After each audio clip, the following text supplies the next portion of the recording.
I knew something was off the moment I crossed into that town. It was the kind of place you see from the highway and never think to stop at.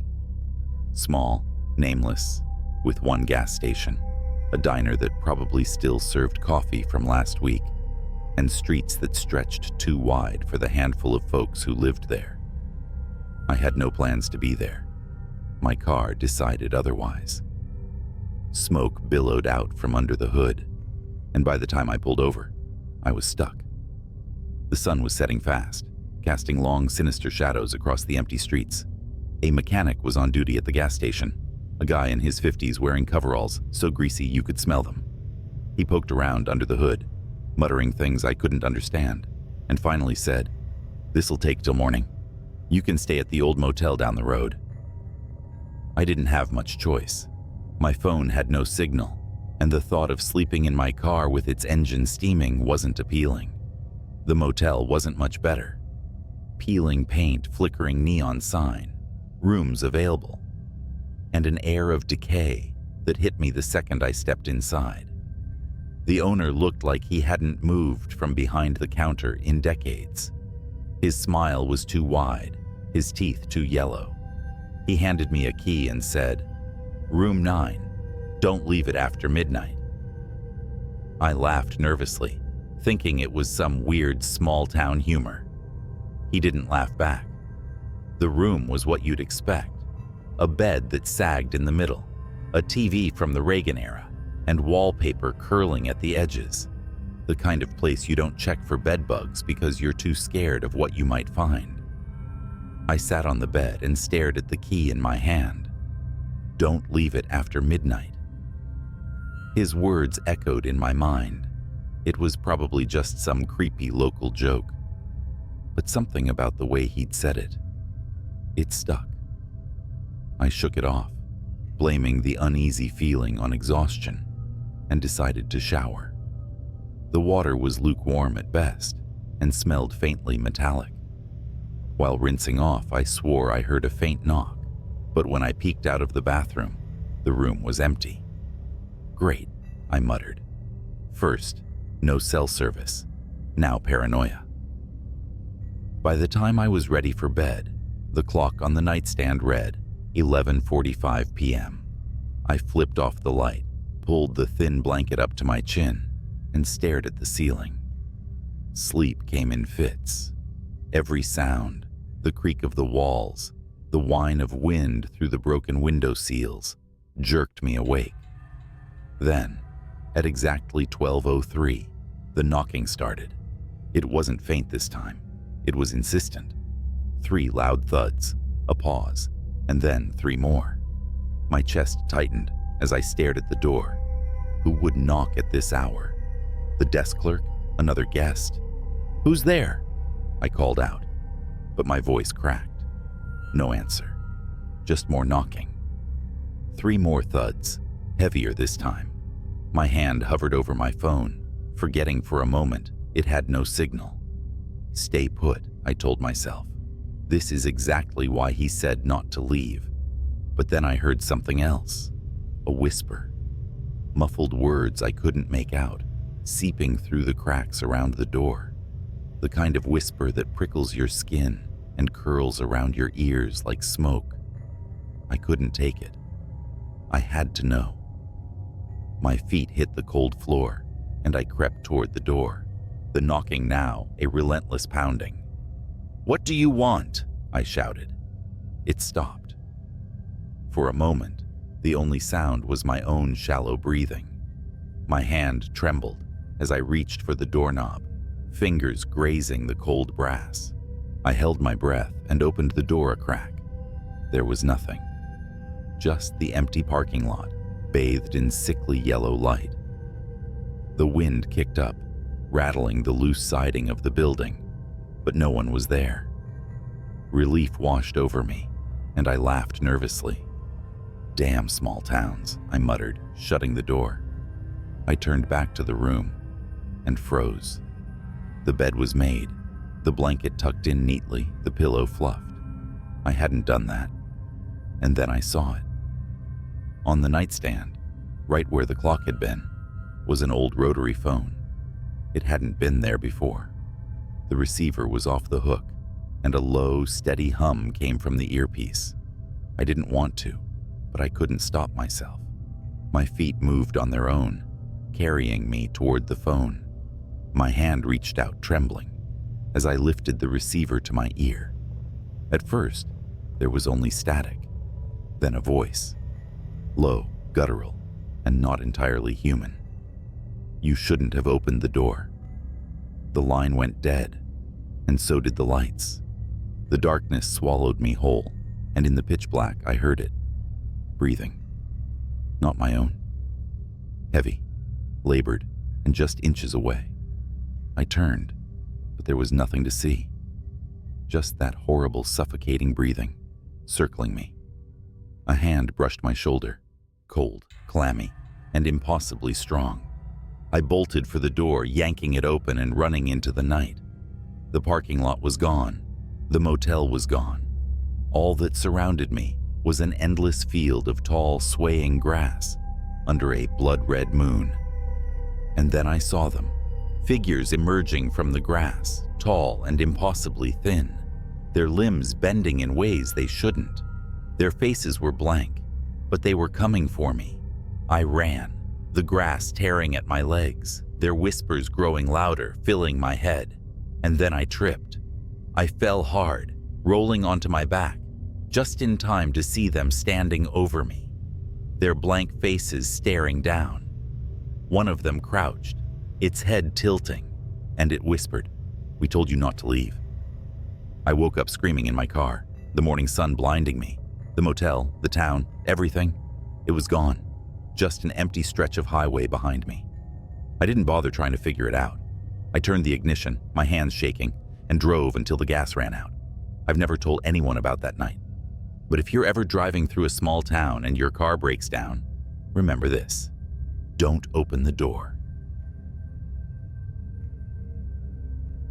It started the night the power went out across town. Willow Street, where I lived, was already one of those unsettlingly quiet neighborhoods. You know, the kind where the streetlights barely worked, and the old houses loomed over cracked sidewalks, like silent witnesses to countless forgotten stories. I wasn't supposed to be home alone that night. My roommate, Ben, had gone on a last-minute fishing trip with his dad, leaving me with nothing but our dog, Rusty, and a stack of unwatched DVDs. The kind of cozy, forgettable evening I figured I'd spend half asleep on the couch. But the power outage changed all that. At first, I didn't think much of it. A couple of candles and my phone flashlight were enough to get by. Rusty, though, wouldn't settle down. He was usually the laziest dog alive, more of a foot warmer than a guard dog. But that night, he was on edge, pacing the living room and growling at nothing. Around 9 p.m., I heard the sound. It wasn't loud, just a faint hum, like an old refrigerator kicking on, but deeper. It came from outside. Rusty's ears perked up, and he let out a low whine. That was when I noticed the glow.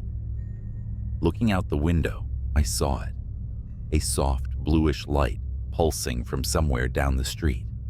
It wasn't like any kind of light I'd seen before. Too bright to be a flashlight, too steady to be fireworks.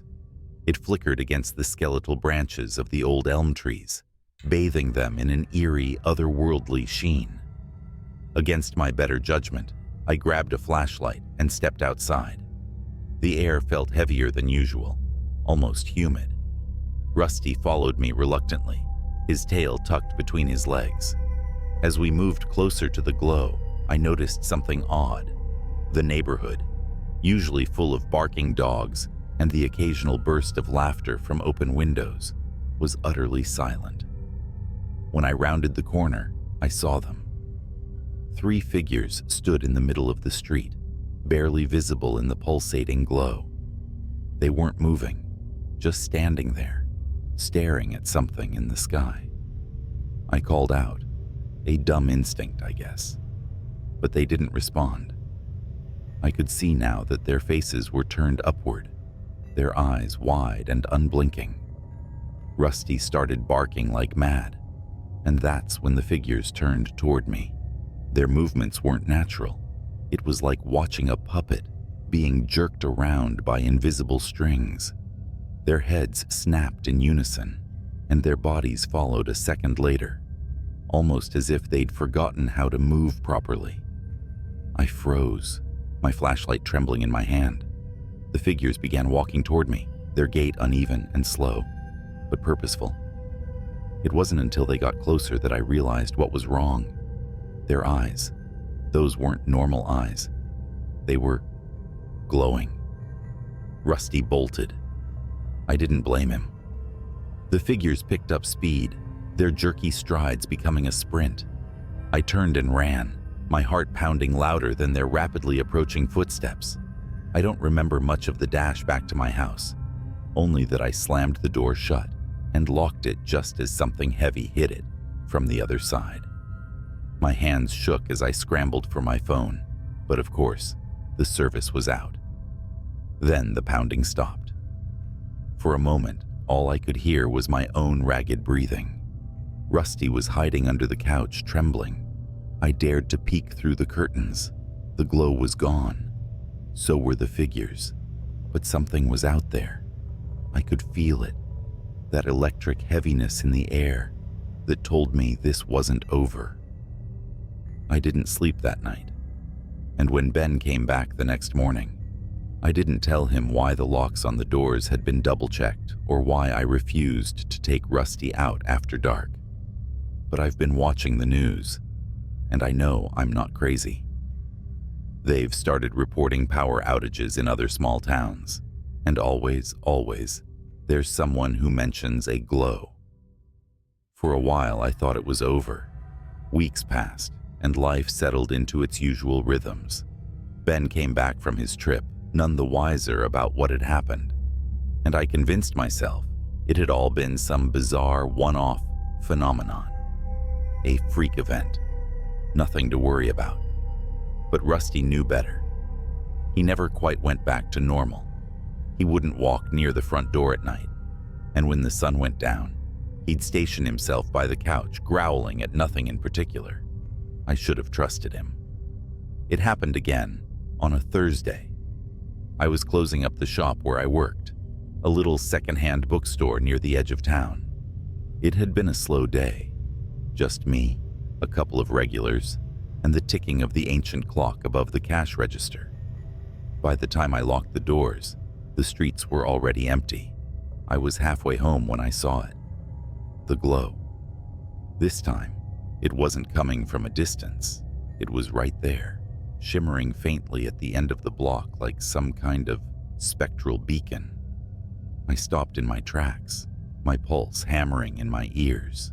There were more figures this time, scattered along the street, their faces turned toward the sky. They stood motionless, bathed in the eerie blue light, their outlines blurred as if the glow was eating away at their edges. And then, one of them turned. Even from that distance, I could see its eyes, bright, unnatural glowing eyes that locked onto me with the kind of intensity that made my stomach churn. Slowly, the others followed suit, their heads snapping around with that same puppet-like stiffness. I didn't wait for them to start walking. I ran. The streetlights flickered as I passed beneath them, the bulbs dimming one by one, until the only light left was that haunting blue glow. I could hear them behind me now, their footsteps uneven but relentless, like they didn't care if their bodies broke in the pursuit. By the time I reached my house, I was gasping for air. The door slammed behind me, and I bolted it before collapsing against the wall. Rusty was barking like a maniac, his teeth bared at something outside. Then the power went out. The house plunged into darkness, save for the faint flickering glow seeping in through the cracks around the windows. Rusty whimpered and darted into the bedroom, leaving me alone in the oppressive silence. I didn't have a choice. I grabbed the only weapon I had, a rusty baseball bat Ben kept in the closet, and crouched near the front door. Every muscle in my body wound tight. The glow outside grew brighter, casting long, warped shadows across the room. And then the knocking started. It wasn't loud, just a soft, rhythmic tapping, like someone was trying to be polite. But there was something off about it. Too fast, too precise. Tap, tap, tap. I gripped the bat tighter, my palms slick with sweat. The tapping stopped. For a moment, all I could hear was the sound of my own breathing. Then, the doorknob began to turn, slowly, deliberately, as if whoever or whatever was on the other side knew I was watching. I didn't wait to see what came next. I swung the bat with everything I had, smashing the door frame and sending splinters flying. There was a guttural, inhuman screech from the other side, followed by the sound of footsteps retreating into the night. When I finally worked up the nerve to look outside, the street was empty. No figures, no glow, just silence. I didn't sleep that night. The next morning, I told Ben everything. He didn't laugh or call me crazy. Instead, he just nodded, his face pale and serious, and said 4 words that made my blood run cold. "They're not done yet." Ben told me he'd seen it too, years ago, in a different town. The glow, the figures, the same awful silence. He never talked about it, hoping that ignoring it would make it go away. But now it had found him again, and it wasn't going to stop. We packed up that day and left town, but I know it's only a matter of time. The glow isn't tied to one place. It's following us, following me. And if it finds you, don't look at it. Don't let it in, because once it does, you're never the same again. The first time I saw the shadow, I thought it was just a trick of the light. I was locking up the diner after my shift, the kind of small-town greasy spoon where the locals gather to gossip and the coffee pot is never empty. It was past midnight, and the parking lot was bathed in that sickly yellow glow from the streetlights. Just as I slid the deadbolt into place, I caught it. Something moving out of the corner of my eye, darting between the edge of the woods and the dumpster. At first, I laughed it off. "Just a raccoon," I muttered, tossing my apron into the back seat of my car. But as I turned the ignition, I couldn't shake the feeling that I wasn't alone. My headlights caught the edge of something, just a blur of movement. But this time, it wasn't near the dumpster. It was standing at the tree line, tall and still, just out of focus. I floored it. The road back to my rental house was 5 miles of desolate asphalt, winding through cornfields and thick woods. That stretch of highway was lonely enough during the day. At night, it felt like the world had forgotten it entirely. My heart hadn't stopped racing since the diner, and when my headlights flickered, just once, I felt a chill run straight through me. Then I saw it again. The shadow wasn't in the woods anymore. It was in the middle of the road. I slammed on the brakes, tires squealing, but there was nothing there when I stopped. Just the empty road stretching out ahead, and the dense black woods on either side. I sat there for a minute, engine idling, trying to convince myself to keep driving. But then, in the rearview mirror, I saw it again. Closer this time, and it was moving. My hands were shaking as I threw the car into drive. The rearview mirror didn't lie. The shadow moved like it was alive, too tall to be a person, too fast to be anything else. It didn't walk. It glided, like it was skimming the asphalt. My foot slammed the gas pedal to the floor, and the car roared forward, but the shadow didn't fall away. It followed. The stretch of road ahead blurred as I sped past the town limits. My phone was on the passenger seat, the screen lighting up with missed calls and texts from friends who thought I was long home. But I didn't dare take my eyes off the road. The shadow was in the corner of my vision now, keeping pace alongside me, but not on the ground. It was running just above the cornfield, its form twisting unnaturally with every flicker of light. "Get out of here," I whispered, as if talking to it would help. But I could feel it, feel it pressing against the edges of my thoughts, like it wasn't just chasing me, it was watching. The next turn was coming up fast, the one that led to my street. I wasn't slowing down. I was praying the tires wouldn't lose traction as I jerked the wheel hard to the right. The car fishtailed, gravel spitting out in every direction, but somehow it stayed on the road. My house was just ahead, the porch light burning bright like a beacon in the sea of darkness. I slammed the brakes as I hit the driveway, grabbing my keys and jumping out without even shutting the car door. That's when I heard it. A low, guttural sound, like a growl, but not quite human. It came from the woods behind my house. My heart was pounding so hard, it felt like it might burst. I didn't look back. I didn't need to. I could feel the shadow looming closer, the air around me growing colder with every second. I barely made it inside. My hands were fumbling with the keys, and I could feel the thing breathing down my neck, its presence heavy and suffocating. The door finally swung open, and I threw myself inside, slamming it shut and locking every bolt I could find. For a moment, the house was silent. I stood there in the dark, my back against the door, trying to catch my breath. Then I heard the scraping. It wasn't on the door, it was on the windows. I ran to the kitchen, yanking open drawers, looking for anything I could use as a weapon. A flashlight rolled out, and as I turned it on, the beam hit the window above the sink. That's when I saw it, fully for the first time. The shadow wasn't just a shadow. It had form, a grotesque, inhuman silhouette that seemed to melt into the darkness. Its eyes glowed faintly, not with light, but with an absence of it, like two voids where reality didn't belong. It pressed its hands, or what looked like hands, against the glass, leaving smears of black that evaporated almost instantly.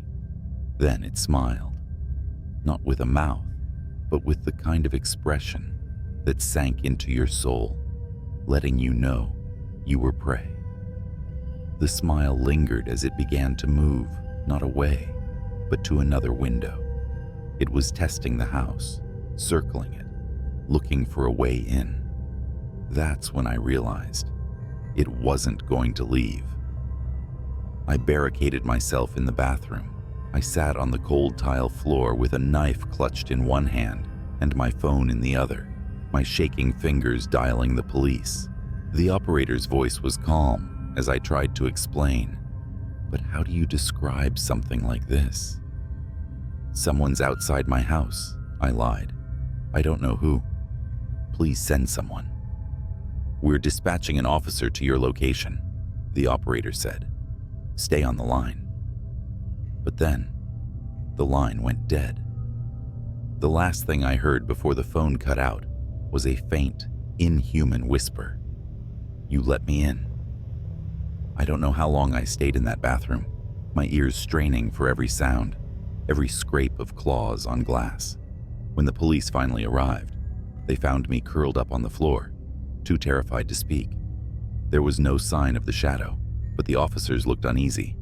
They told me my car door was ripped clean off, my porch light had shattered, and every window of my house had deep, black scratches etched into the glass. I moved out of that town the next day, but every once in a while, in the middle of the night, I'll see it. A flicker of a shadow out of the corner of my eye, watching, waiting, and I know it's only a matter of time before it follows me home again. It started with a buzzing fluorescent light overhead, one of those that flicker in just the wrong rhythm to dig under your skin. I was midway through another night shift at the 24-hour gas station just off Route 17. You know the kind, reeking of old coffee, shelves lined with stale chips, and the perpetual hum of the ice cream freezer. That night, a fog rolled in thicker than I'd ever seen, swallowing up the world outside. The highway was nothing but black asphalt disappearing into a wall of gray. I hated working these shifts alone, but we'd just lost our only other night clerk. Guess it was my turn to hold down the fort until corporate hired someone new. It wasn't long before the first weird thing happened. Around 1:30 a.m., I heard it. A faint tapping, like fingernails drumming against glass. It came from the front window. At first, I thought it was just some bug drawn to the neon open sign, but the sound was deliberate, methodical. Tap, tap, tap. I glanced up from the register, squinting through the fog-drenched pane. For a second, I thought I saw a shadow move. "Hello?" My voice cracked, embarrassing me even in my solitude. No answer. Steeling myself, I stepped out from behind the counter and moved closer to the glass. My breath fogged up the pane as I leaned in, searching for movement. Then, from the corner of my eye, I saw it. A hand. Pale, long fingers, almost skeletal, reached up and pressed against the outside of the glass. My heart leapt into my throat. I stumbled back, knocking over a rack of potato chips. The hand was gone. I fumbled for the phone, but of course, the damn landline had been out for days. Cell service out here? Forget it. Swallowing the lump in my throat, I convinced myself it was a prank.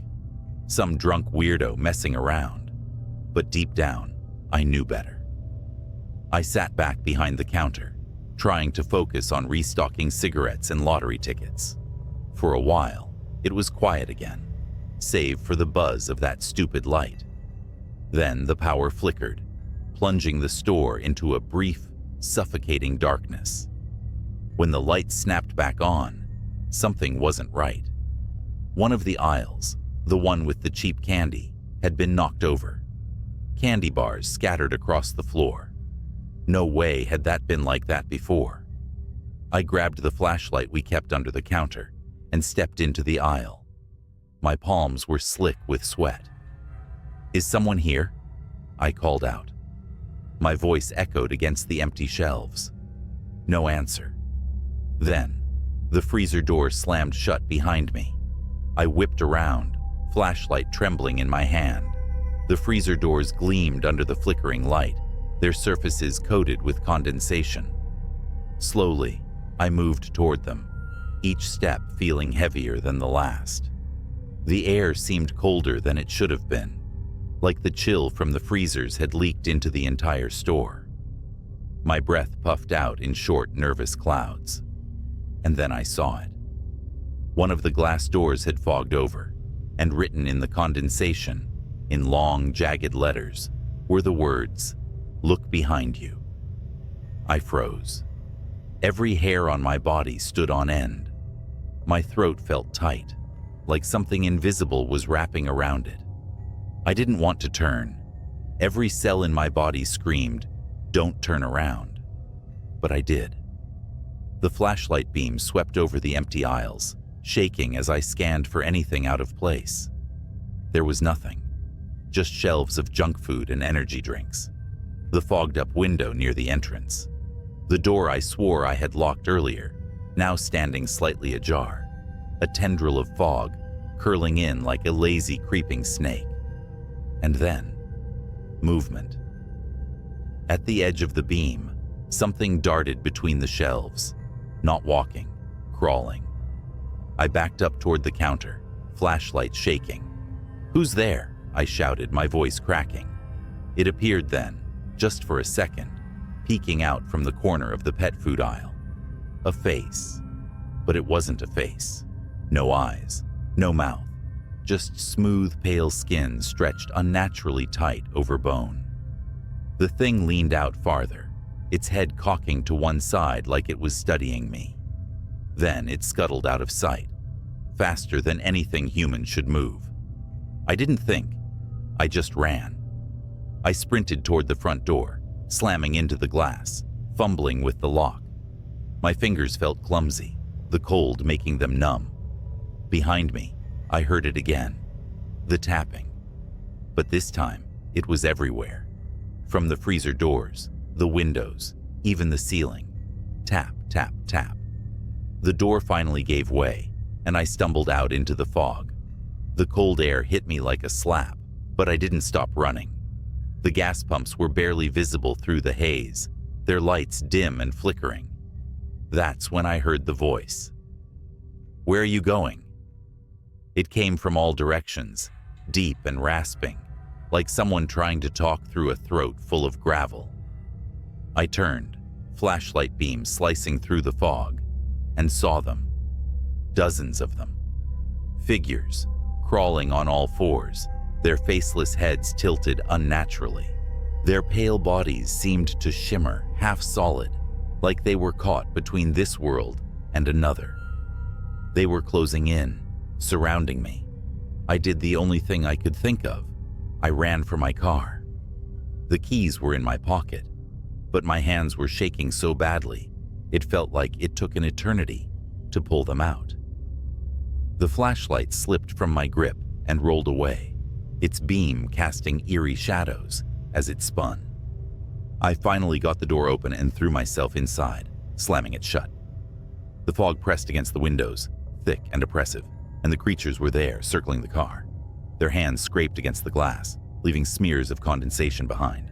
I turned the key in the ignition, my heart pounding so hard it felt like it might burst. The engine sputtered once, twice, before roaring to life. The creatures froze, their heads snapping toward me in unison. For a moment, everything was silent. Then they screamed. It was a sound unlike anything I'd ever heard, high-pitched, guttural, like 1,000 voices crying out in agony. They lunged at the car, their hands slamming against the windows, their bodies writhing and twisting in impossible ways. I floored it. The tires squealed as I shot forward, the creatures scattering in the headlights. I didn't stop. I didn't look back. I drove through the fog, the empty highway stretching out before me like a lifeline. Eventually, the fog lifted. The gas station disappeared in my rearview mirror, swallowed by the darkness. I quit the next day. I still don't know what I saw that night. I don't want to know. But sometimes, when I'm alone at night, I swear I hear it. The tapping. And I can't help but wonder if they ever really let me go. The diner where I worked night shifts wasn't anything special. Just a run-of-the-mill greasy spoon sitting off a desolate highway in the middle of nowhere. Most nights were uneventful, serving truckers, wiping counters, and flipping through an ancient magazine to pass the hours. But that night was different. It started when the clock on the wall chimed midnight, a ritual so mundane that I usually didn't notice it.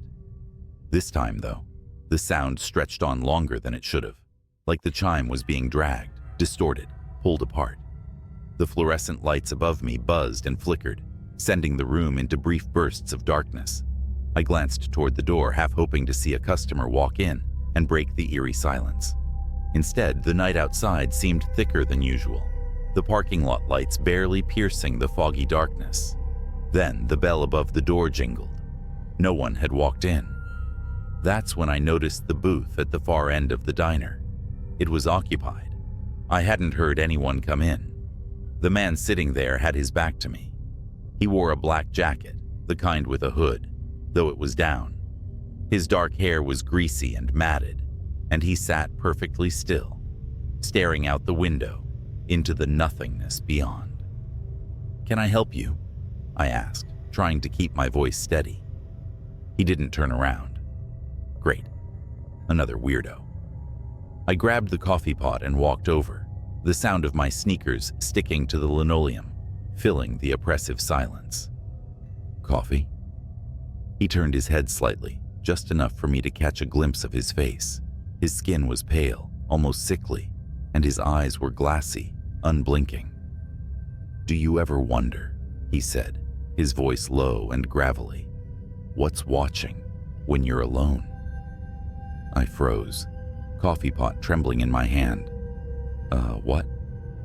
His lips curled into a grin. not a friendly one.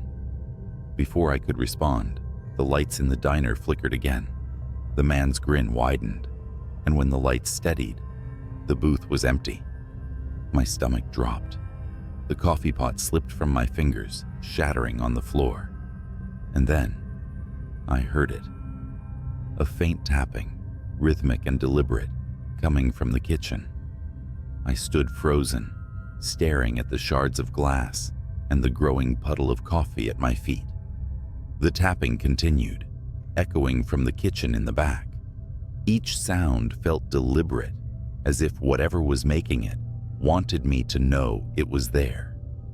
My mind raced through rational explanations. Maybe it was a raccoon that got in through the back door. Maybe it was just the pipes. Maybe I was imagining things. But none of those thoughts made my legs stop trembling. "Hello?" I called out, my voice barely above a whisper. No response. The diner was dead silent now, save for the faint hum of the refrigerator and that god-awful tapping. I knew I had to check. As much as I wanted to grab my keys and bolt for my car, my feet betrayed me. I stepped cautiously toward the kitchen, every squeak of my sneakers against the linoleum, sounding like a gunshot in the stillness. The door to the kitchen was ajar, swinging slightly as if it had just been pushed open. The fluorescent light above it flickered erratically. "Anyone there?" I asked, louder this time. The tapping stopped. My breath hitched, and I clenched my fists to keep them from shaking. I stepped through the door and scanned the room. Everything was where it should be. The counters, the griddle, the industrial sink, nothing out of place. Until I saw the freezer door. It was cracked open. I knew I'd closed it. I was sure of it. The freezer was old, and it didn't stay cool unless it was properly latched. I edged closer, feeling the cold air snake out and brush against my skin. The tapping resumed, louder now, and it was definitely coming from inside the freezer.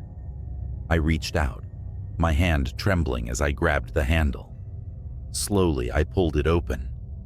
The smell hit me first, metallic, rancid, and suffocating. Inside, the shelves were empty, save for a single object on the middle rack. It was a jar.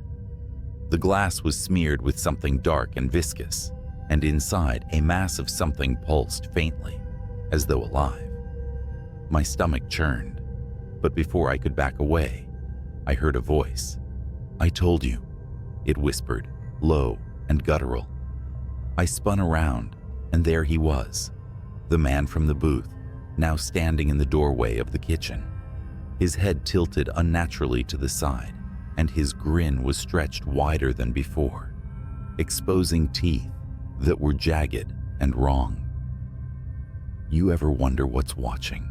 he hissed, his voice distorted, like static on an old TV. I stumbled back, my foot slipping on the slick freezer floor. The jar fell from the shelf, shattering on the ground. The thing inside spilled out, a writhing, fleshy mass that began to grow. It unfurled long, spindly limbs that slapped against the walls, its surface glistening with a black, tar-like substance.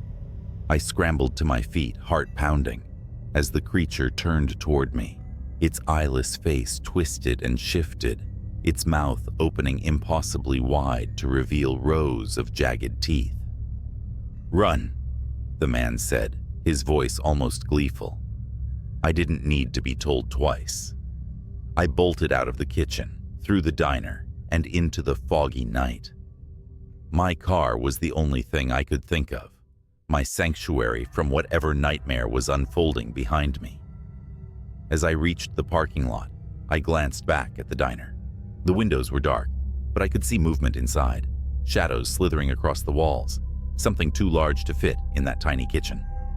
I jumped into my car, fumbled with the keys, and finally got the engine roaring. Tires screeching, I tore out of the lot, leaving the diner and its horrors behind.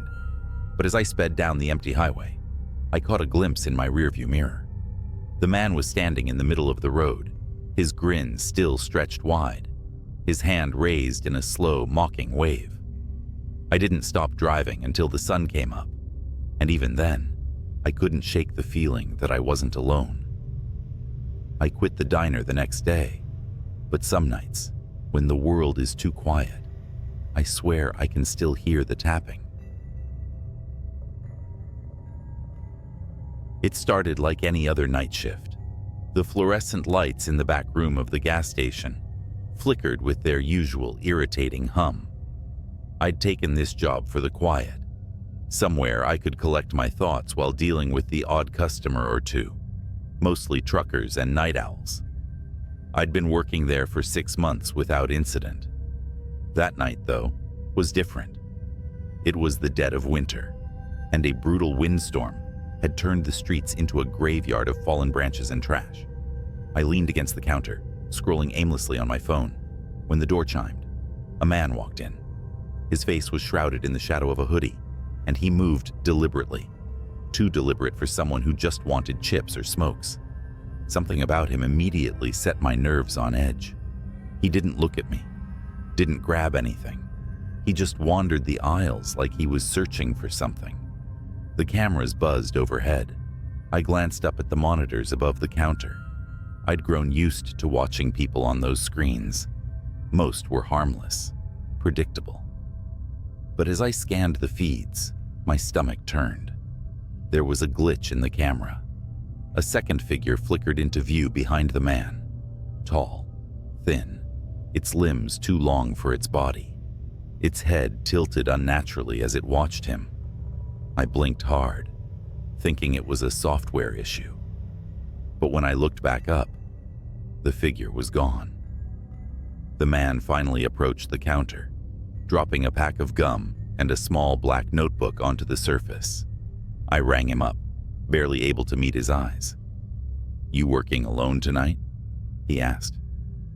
It was a simple question, but the way he said it made my skin crawl. His voice was low, grating, like the sound of gravel under tires. "Yeah," I replied, regretting it instantly. He grinned, revealing teeth that were uneven and stained. He paid in cash, shoved the change into his pocket, and left without another word. But as the door swung shut, I noticed something he'd left behind. The notebook. It was small and weathered, its cover marked with a symbol I didn't recognize. My gut told me to leave it alone, but curiosity got the better of me. I flipped it open. The pages were filled with numbers, rows and rows of handwritten code that made no sense to me. Then at the bottom of one page, I saw something that made my breath hitch. "Do not stay until 3:17 a.m. I glanced at the clock. It was 2:48. For the next 29 minutes, I tried to shake it off as some kind of prank. But as the hour approached, strange things began to happen. The lights flickered, longer than usual. The cameras in the corner started to glitch again, showing static interspersed with brief, distorted images of the store. And then there were the noises, soft, guttural whispers that seemed to come from nowhere and everywhere at once. At 3:16, the power went out completely.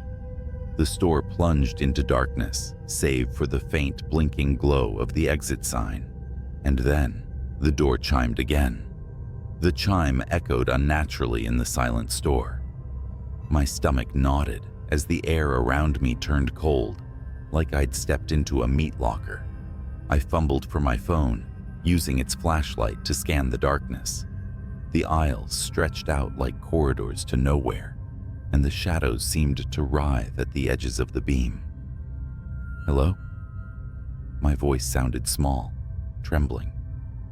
No answer. The chime came again. The door hadn't opened.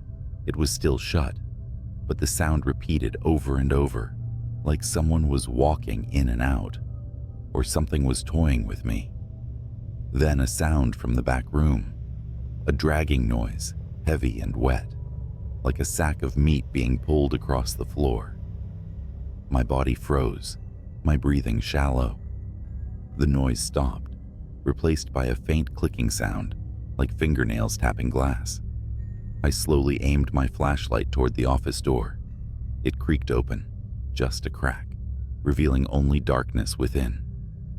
"Who's there?" I whispered, barely audible even to myself. A voice answered, low and distorted. "You should have left." I nearly dropped my phone. The voice came from everywhere, above me, behind me, inside me. I took a step back, my heel catching the edge of the counter. That's when I saw it on the cameras. The monitors, somehow still active despite the power outage, showed the store from every angle, and in every feed, it was there. The thing I'd seen earlier, flickering like a broken signal. It stood impossibly tall, its head brushing the ceiling. Its body was grotesquely elongated, with limbs that bent in ways no humans should. Its face was nothing but a void, darker than the surrounding shadows. It moved slowly down the aisle, its steps silent but deliberate, coming straight toward me. I spun around, shining my light. Nothing was there. Yet on the cameras, it was only feet away. My fight or flight instincts kicked in, and I bolted for the back door. The dragging sound started again, louder now, as if it were right behind me. I reached the door and shoved it open, stumbling into the freezing night air. The parking lot was empty, the wind howling through the trees. I didn't stop running until I reached my car. Fumbling with the keys, I started the engine and peeled out of the lot. The rear-view mirror taunted me. I couldn't bring myself to look at it, terrified of what I might see. When I finally got home, I locked every door and window and sat in my living room, shaking. My phone buzzed, breaking the silence. It was a text from an unknown number. "You forgot the notebook." My blood ran cold. I didn't respond, didn't sleep, didn't even move for the rest of the night. When morning came, I called my manager and quit. I never went back to that gas station. Weeks later, I saw a news report. A night shift worker at the same gas station had gone missing. The police found the store in disarray, the back room smeared with streaks of something unidentifiable. They never found the worker, or any evidence of who, or what, had been there. I've kept the story to myself all these years, but every now and then, when I'm alone at night, I hear it again. That chime. And I know it hasn't forgotten me. The evening air was thick with the smell of wet hay and the faint metallic tang of old tools. The wind carried a strange, almost melodic whistling sound that seemed to rise and fall, as if it was alive and moving just beyond the edge of the cornfield. That's where I was, alone on my grandfather's farm for the weekend. He'd left a list of chores, but I was mostly there to keep an eye on the livestock. Easy enough. It started with the chickens. Around midnight, I heard them squawking, not their usual restless chatter, but a frenzied, chaotic scream that shot me bolt upright in bed. Grabbing the flashlight by the door, I shoved my feet into my boots and headed out. The barnyard was quiet, except for the frantic rustling inside the coop. When I opened the door, my stomach twisted. Something had ripped through the chicken wire, leaving a gaping hole. Feathers floated in the air like soft snow, and the floor was littered with streaks of blood. There were no tracks outside, just the hole and the silence. Too much silence. Even the frogs in the pond weren't croaking. I convinced myself it was a fox or maybe a coyote, but deep down, I knew it wasn't. By 2 a.m., the rain started, a steady, cold drizzle. I was lying in bed, staring at the wooden beams above me, when the faint sound of movement reached my ears. It wasn't coming from the house, but from somewhere outside. It was a low, dragging sound, punctuated by wet thuds, as if something heavy was being pulled through the mud. I hesitated for too long before grabbing the shotgun from the rack. As I stepped outside, the rain soaked me instantly, plastering my shirt to my skin. The sound was louder now. It was coming from the silo.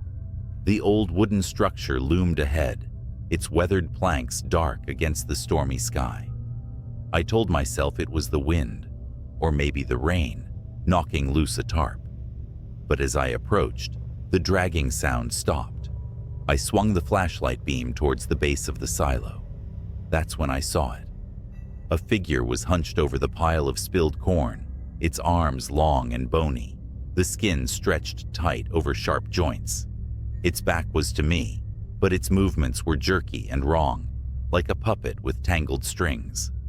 I froze, the beam of light shaking as my hands trembled. Whatever it was, it turned its head slowly, unnaturally far, until its face was visible in profile. Its eyes were hollow, its mouth impossibly wide, filled with rows of teeth that looked more like shards of broken glass.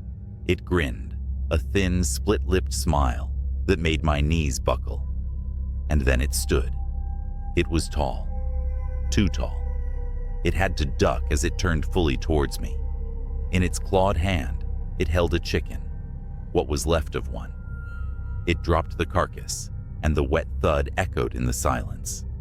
The thing started towards me, its movements fluid now, almost hypnotic. I ran. The mud sucked at my boots as I sprinted back to the house. I didn't dare look back, not even when I heard the wet slapping of its footsteps gaining on me. By the time I reached the door, I was screaming. I slammed it shut, bolting the lock and shoving the kitchen table against it for good measure. The footsteps stopped just outside. The porch creaked as it stepped up, and I could hear it sniffing, the sound wet and guttural. Then, nothing. I stayed up the rest of the night, the shotgun cradled in my arms, the flashlight trained on the door. It didn't return. Not that night. But the farm wasn't the same after that. Strange things kept happening. The cows refused to graze near the silo, and I found deep clawed marks gouged into the barn doors. And every night, without fail, that melodic whistling would drift through the air, growing louder as it approached the house. I left that farm the next morning, my chores undone. I never told my grandfather what happened. I didn't have to. When he called me weeks later, his voice was shaking. He said something was out there, something that didn't belong. He never saw it, but he heard the whistling. He sold the farm not long after that. Last I heard, the new owners abandoned it after their son disappeared. They said he was playing near the silo. I know better. I wish I could say that was the end of it, that I left the farm and the horrors stayed there, tied to the land like a bad dream. But things like that don't let go so easily. They follow you. They linger.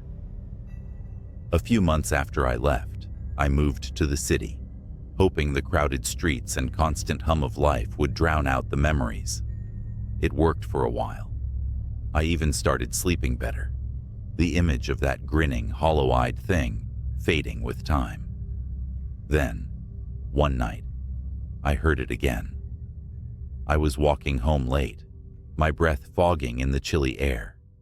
The streets were empty, the kind of quiet that feels unnatural in a city. I'd just turned a corner when I heard it. The whistling, that same melodic tune, the one I had convinced myself was just the wind back on the farm. I stopped dead in my tracks, my pulse hammering in my ears. It was faint, almost playful, coming from somewhere up ahead. Slowly, I turned my head. The streetlights flickered, casting long, jittery shadows. For a moment, I saw nothing, just empty sidewalks and parked cars. Then, it stepped into the light. It was the same as before, tall, gangly, its skin stretched taut over bones that seemed to shift and crack as it moved. Its eyes locked on mine, black and endless, and it smiled that impossible smile. But now, it was wearing something. a tattered flannel shirt and overalls, smeared with mud and blood, as if mocking the life I'd tried to leave behind. It tilted its head, studying me like a predator sizing up its prey. And then, it began to move. Not running, not lunging, but walking, slow and deliberate, each step a taunt. I did the only thing I could. I ran. The streets blurred as I sprinted, my lungs burning with each gasp of icy air. The whistling followed, growing louder, closer, no matter how fast I ran. I turned corner after corner, desperately searching for someone, anyone. But the city seemed empty, like the world had folded in on itself, leaving me alone with that thing. Finally, I spotted an old church, its heavy oak doors slightly ajar. I dove inside, slamming the door shut and sliding the iron bolt into place. The silence was deafening. For a moment, I thought I'd escaped. Then the whistling started again, just outside the door. It circled the building, the sound rising and falling as it moved, always just out of sight. I backed away, clutching a heavy candlestick I'd grabbed from the altar. My eyes darted to the stained glass windows, searching for any sign of movement. That's when I noticed the shadow.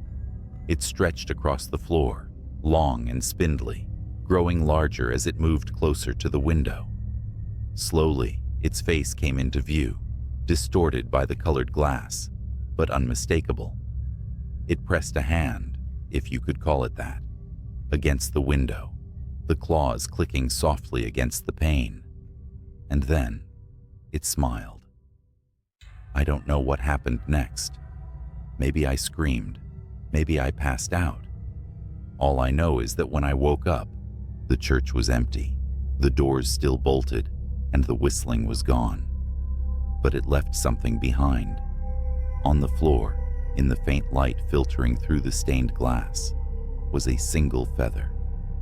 Blood-stained and torn, just like the ones from the coop on the farm. I moved again after that, farther this time. Different city, different state. But no matter where I go, I hear it sometimes. Late at night, when the world is quiet and the shadows grow long, that faint, mocking tune, carried on a wind that doesn't belong. I don't know what it wants or why it chose me, but I know this: it's still out there, somewhere, and it's still watching. So, if you're ever out in the countryside and you hear whistling, don't follow it. Don't look for the source.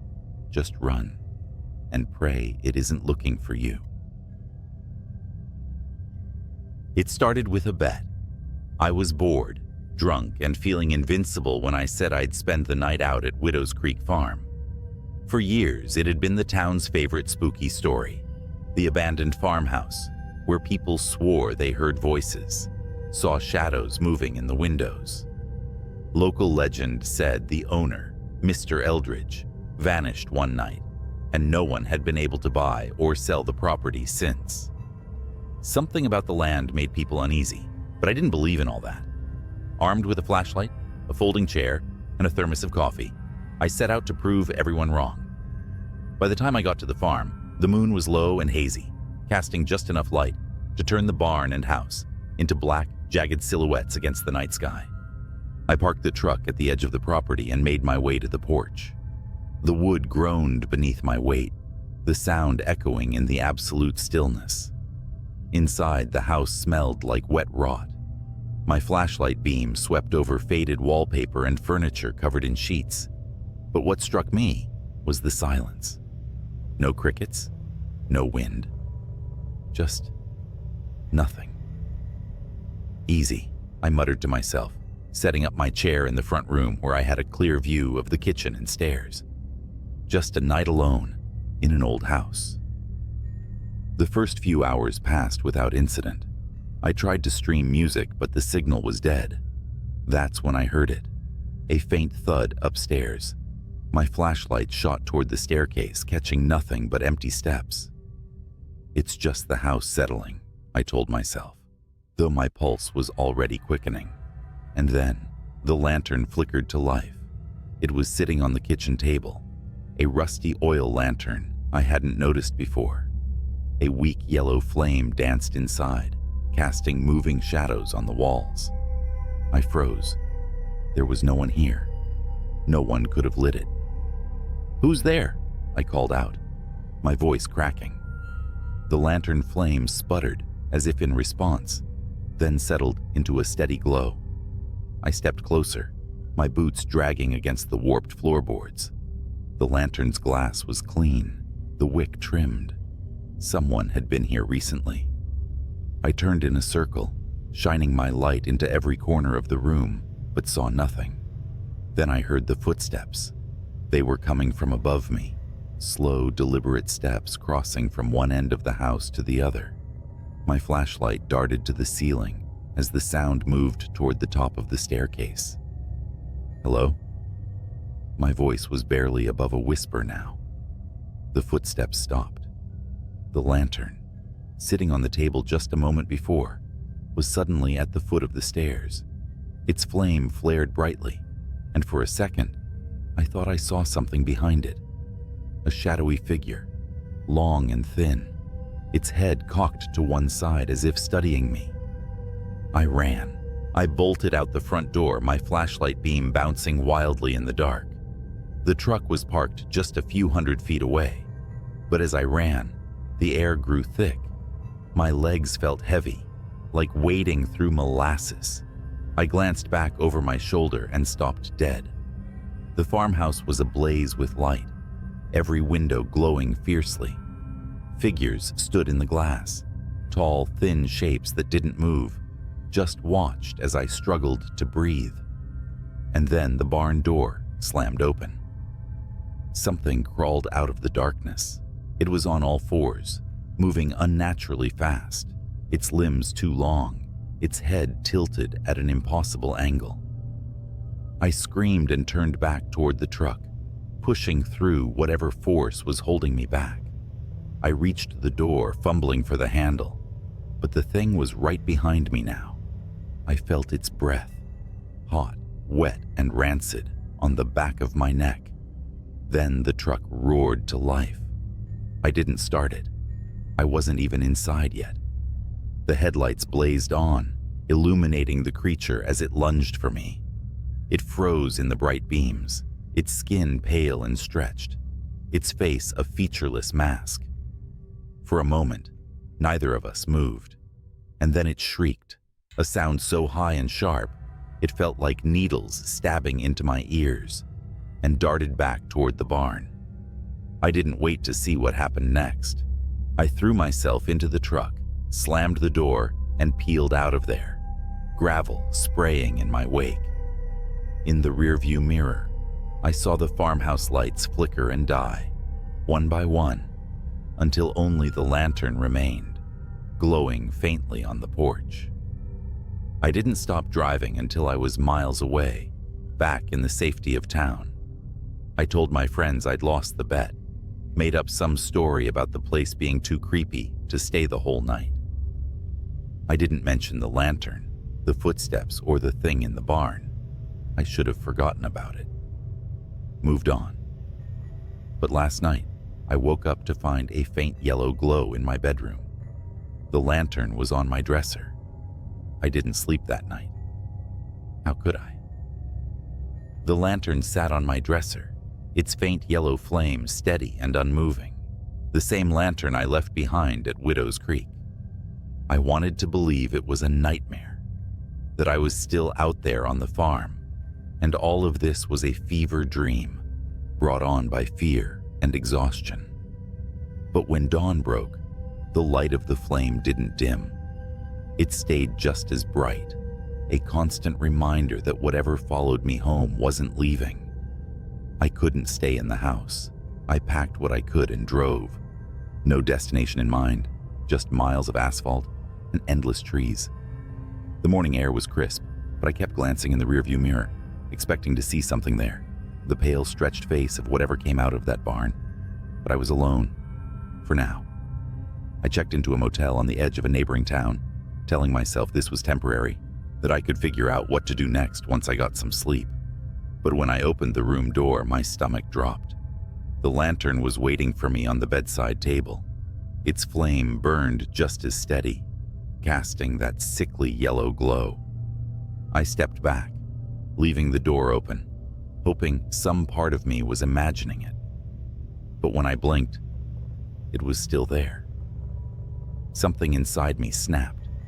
I grabbed the lantern and hurled it across the room, expecting it to shatter, to douse that damn flame for good. But it didn't break. It landed on the carpet with a dull thud, the flame undisturbed. And then I heard it. The footsteps. They came from above me, faint and deliberate, just like they had in the farmhouse. My heart hammered as the sound moved across the ceiling, stopping directly above where I stood. A shadow fell over the bed. It stretched impossibly tall, the head cocked at that same unnatural angle. It wasn't cast by me. It was waiting. I fled the motel. There was no plan now, just an overwhelming need to keep moving. I drove for hours, the highway blurring into a gray monotony.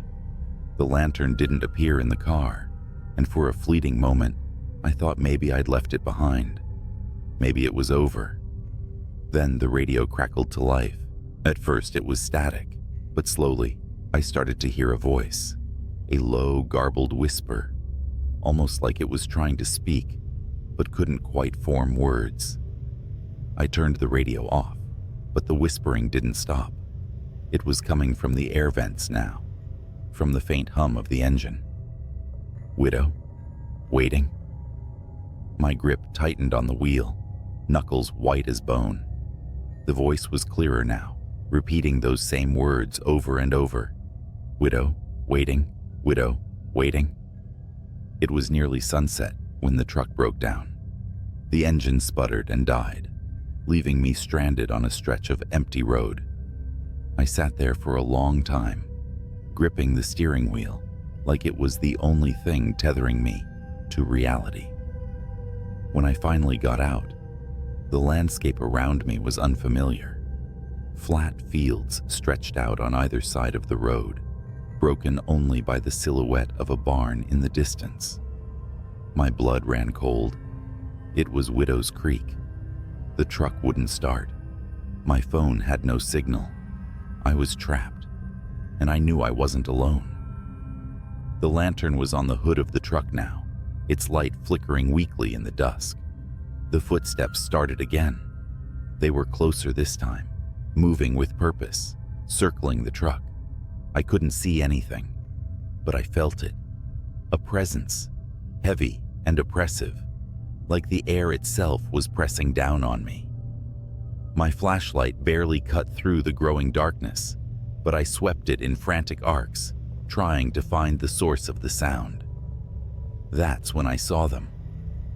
Figures emerging from the fields, their movements slow and jerky. They were tall and thin, their bodies stretched unnaturally, their faces blank slates of pale skin. Dozens of them all converging on the truck. I grabbed the lantern off the hood without thinking, clutching it like it might somehow protect me. The figures stopped, their heads tilting in unison toward the light. The flame flared brighter, and for a moment, they hesitated. "Leave!" I screamed, holding the lantern high. The figures shrank back, their forms dissolving into the shadows. But the moment didn't last. The flame sputtered, growing dimmer, and they began to move again. Faster this time, closing the distance with unnatural speed. I don't remember how I made it back to the farmhouse, only that I did. The lantern led me, its glow flickering through the dark, guiding me past the barn and into the house. The door slammed shut behind me, and I locked it, though I knew it wouldn't keep them out. The figures were at the windows now, their faces pressed against the glass. The lantern sat on the table where I'd first found it, its flame burning weakly. And then it spoke. "Burn it," the voice whispered, faint and hollow. "End it." I didn't hesitate. I grabbed the lantern and smashed it against the floor.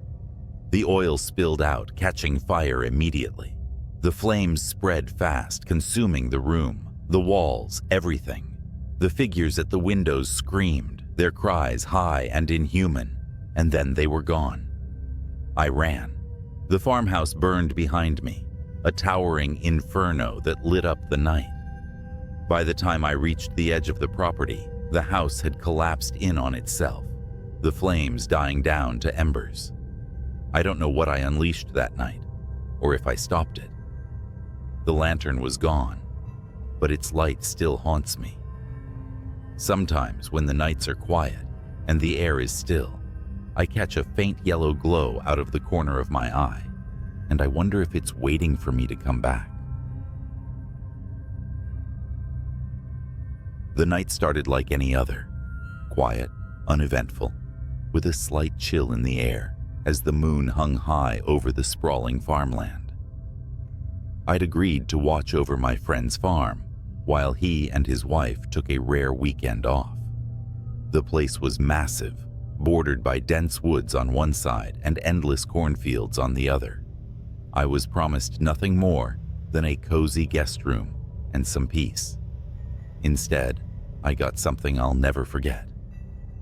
By midnight, the house was silent.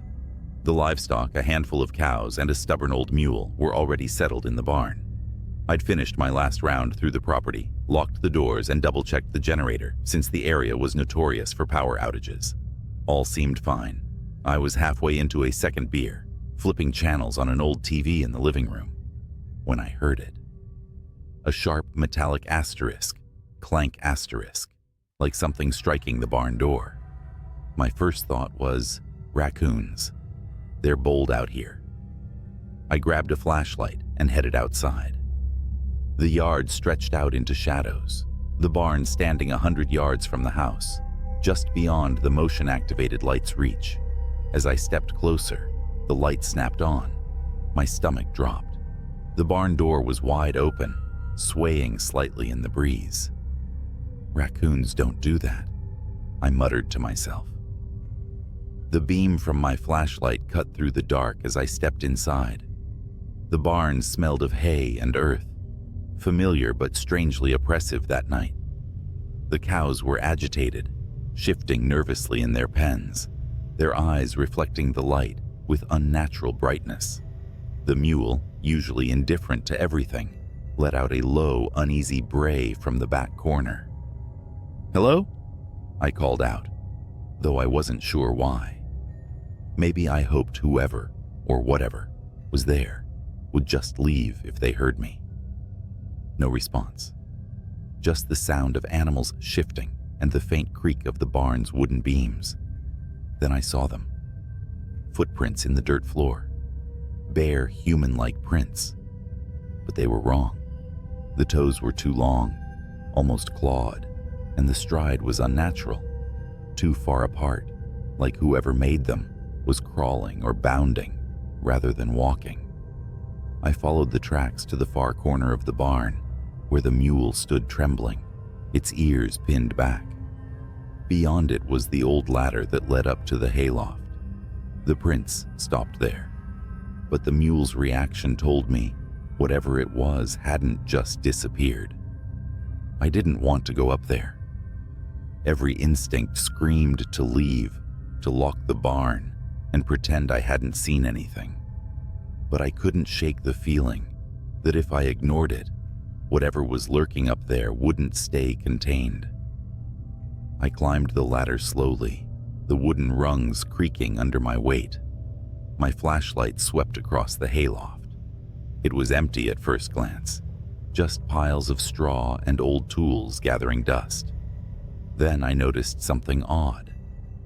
In the far corner, where the moonlight filtered through the slats, the hay was matted down, like something had been lying there, and next to it, scratch marks, long, deep grooves in the wood, as if made by claws.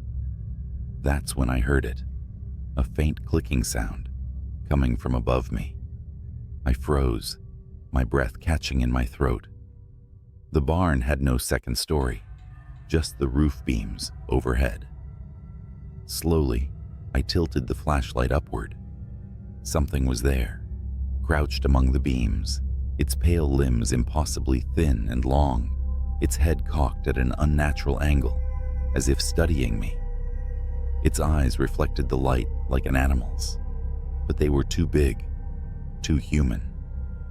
It moved suddenly, skittering along the beams like a spider, the clicking sound growing louder as its claws scraped against the wood. I don't remember climbing down. 1 second, I was staring at it, and the next, I was sprinting toward the house, my flashlight bouncing wildly in my hand. I slammed the door behind me and locked it, my heart pounding so hard, it hurt. The house felt wrong now, like it wasn't safe anymore. I grabbed my phone to call for help, but there was no signal. Not unusual for the area, but it felt deliberate. Then, the lights flickered and went out, plunging the house into darkness. I could hear it now. The faint asterisk, click, click, click asterisk of claws on the porch outside. It wasn't trying to hide anymore. It wanted me to know it was there. I moved as quietly as I could, grabbing the only weapon I could find, a rusty hatchet from the fireplace tools. The sound moved to the side of the house, then the back, as if it was circling, testing the walls. Then came the worst sound yet, the creak of a window sliding open upstairs. It was in the house. My mind raced. There was nowhere to run, nowhere to hide that it wouldn't find me. The only option was to face it. Hatchet in hand, I crept up the stairs, every step feeling like it could be my last. The hallway stretched out in front of me, the guest room door slightly ajar. The faint moonlight spilling in showed the curtains fluttering. The window was wide open. The clicking had stopped. I pushed the door open slowly. The room was empty, but the bedspread was disturbed, claw marks raked across the headboard. My pulse was deafening in my ears as I backed out of the room. That's when I felt it, hot breath against my neck. I spun around, swinging the hatchet wildly. It caught something, the blade sinking in with a wet asterisk thunk asterisk. A screech filled the air, high-pitched and inhuman. The creature recoiled, its long limbs thrashing as it tried to pull away. I saw it clearly for the first time, its skin pale and stretched taut over its bones, its face a grotesque mimicry of human features, twisted into something predatory. I didn't stop swinging until it stopped moving. When the sun rose, I buried what was left of it in the woods. I don't know what it was, and I don't want to know. My friend's farm looks peaceful in the daylight, but I'll never stay there again. Some things aren't meant to be explained, and some places aren't meant to be guarded alone. A week after that night, I got a call from my friend. He thanked me for watching the farm and casually asked if I noticed anything strange while I was there. I hesitated, unsure of what to say. How could I explain what happened without sounding insane? Instead of answering directly, I asked why he'd asked. His tone shifted, less casual, more guarded. Well, he began, we've been having issues for a while. Strange sounds in the barn, missing animals. Thought maybe it was coyotes or feral dogs, but the footprints we've found don't match anything we know. The neighbors have seen things near the woods. Things? I asked, my voice tight. Yeah, like figures. Too tall, too thin, running on all fours. One of the neighbors swears it looked right at him. They won't come near the property now. He laughed nervously. Honestly, I figured it was just their imagination until we started losing livestock. I gripped the phone tighter, my pulse quickening. Why didn't you tell me this before I stayed there? There was a long pause. I didn't want to scare you off. Besides, we figured it was just animals. Nothing that'd bother a person, you know? I didn't respond. My thoughts were spiraling back to that night. to the thing in the barn, its impossible limbs, the way it moved, how it felt too smart, too aware. "Hey," he added, "we're putting the place up for sale. The wife and I decided it's not worth the stress. Whoever buys it can deal with whatever's out there." That was the last time I heard from him. The farm sold within a month, and I heard the new owners moved in without issue. For a while, I thought that was the end of it. I tried to convince myself that whatever I'd faced that night was gone, that maybe I'd killed it. But deep down, I knew better. About 3 months later, I was back in the city, starting to feel normal again. Then one evening, as I was locking up my apartment for the night, I heard it. A faint asterisk, click, click, click, asterisk, from somewhere in the hallway. My blood ran cold. I stood frozen, staring at the peephole in my door, expecting to see something staring back. But when I finally worked up the courage to look, the hallway was empty. The sound stopped. But now, every night when it's quiet, I listen for it. Sometimes I think I hear it, just at the edge of perception. A soft, rhythmic asterisk, click, click, click, asterisk, like claws on wood, like it's waiting for me. And I know one thing for sure: whatever it is, it doesn't stay on the farm. You'd think that driving an 18-wheeler through endless highways at night would make you immune to fear. I mean, I've seen it all. Road rage, accidents, even a guy walking naked on Route 66 like he was auditioning for a horror flick. But what happened last month? That wasn't the usual trucker nightmare. That was something else. Something wrong. I'm hauling cargo across Nebraska, about 2 a.m. The road is a strip of black slicing through miles of flat nothingness. It's quiet except for the steady hum of the rig's engine, the kind of quiet that lets your thoughts wander to dark places. Then, my CB radio crackled to life. "Breaker 19, you out there?" The voice was low, shaky. I hesitated. Usually it's other truckers chatting about routes, weather, or just swapping jokes to kill the boredom. But something in his voice had me grabbing the mic. "Yeah, this is Long Haul. What's up?" Static hissed for a moment before his reply came through. I think I'm being followed." "Followed?" I asked, gripping the wheel tighter. My eyes scanned the rearview mirrors out of reflex, even though I knew the highway behind me was empty. "You sure about that? Ain't nobody out here but us." The radio crackled again, and his voice came through more frantic this time. "It's not a car. I don't know what it is. It's been tailing me since mile marker 240. Every time I look back, it's closer." "Closer? What are you seeing, man?" I asked, feeling a bead of sweat roll down my temple. Nebraska highways don't exactly have streetlights, and whatever he was dealing with was probably some stray animal or a trick of the dark. He didn't answer right away. Instead, there was a long pause, filled only with static, before he finally whispered, "Eyes." "Eyes?" I repeated, my stomach tightening. "Yeah," he said, his voice trembling. "Like headlights, but wrong. Too low to the ground, and they flicker, like they're blinking. I swear to God, man, it's watching me." I glanced at my GPS. Mile marker 240 was about 10 miles behind me. Whatever was happening to this guy, it wasn't far off. "All right, buddy, stay calm. Where are you now?" "Just past mile marker 250. It's still back there, but it's closer. I can feel it." His voice cracked, and for the first time, I heard real terror in his words. This wasn't just highway paranoia. He truly believed something was after him. "Listen," I said, trying to keep my voice steady. "There's a rest stop at 255.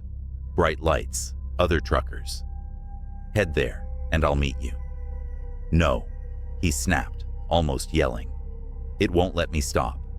Every time I slow down, it gets closer. I can hear it, like claws scraping the pavement. My blood ran cold.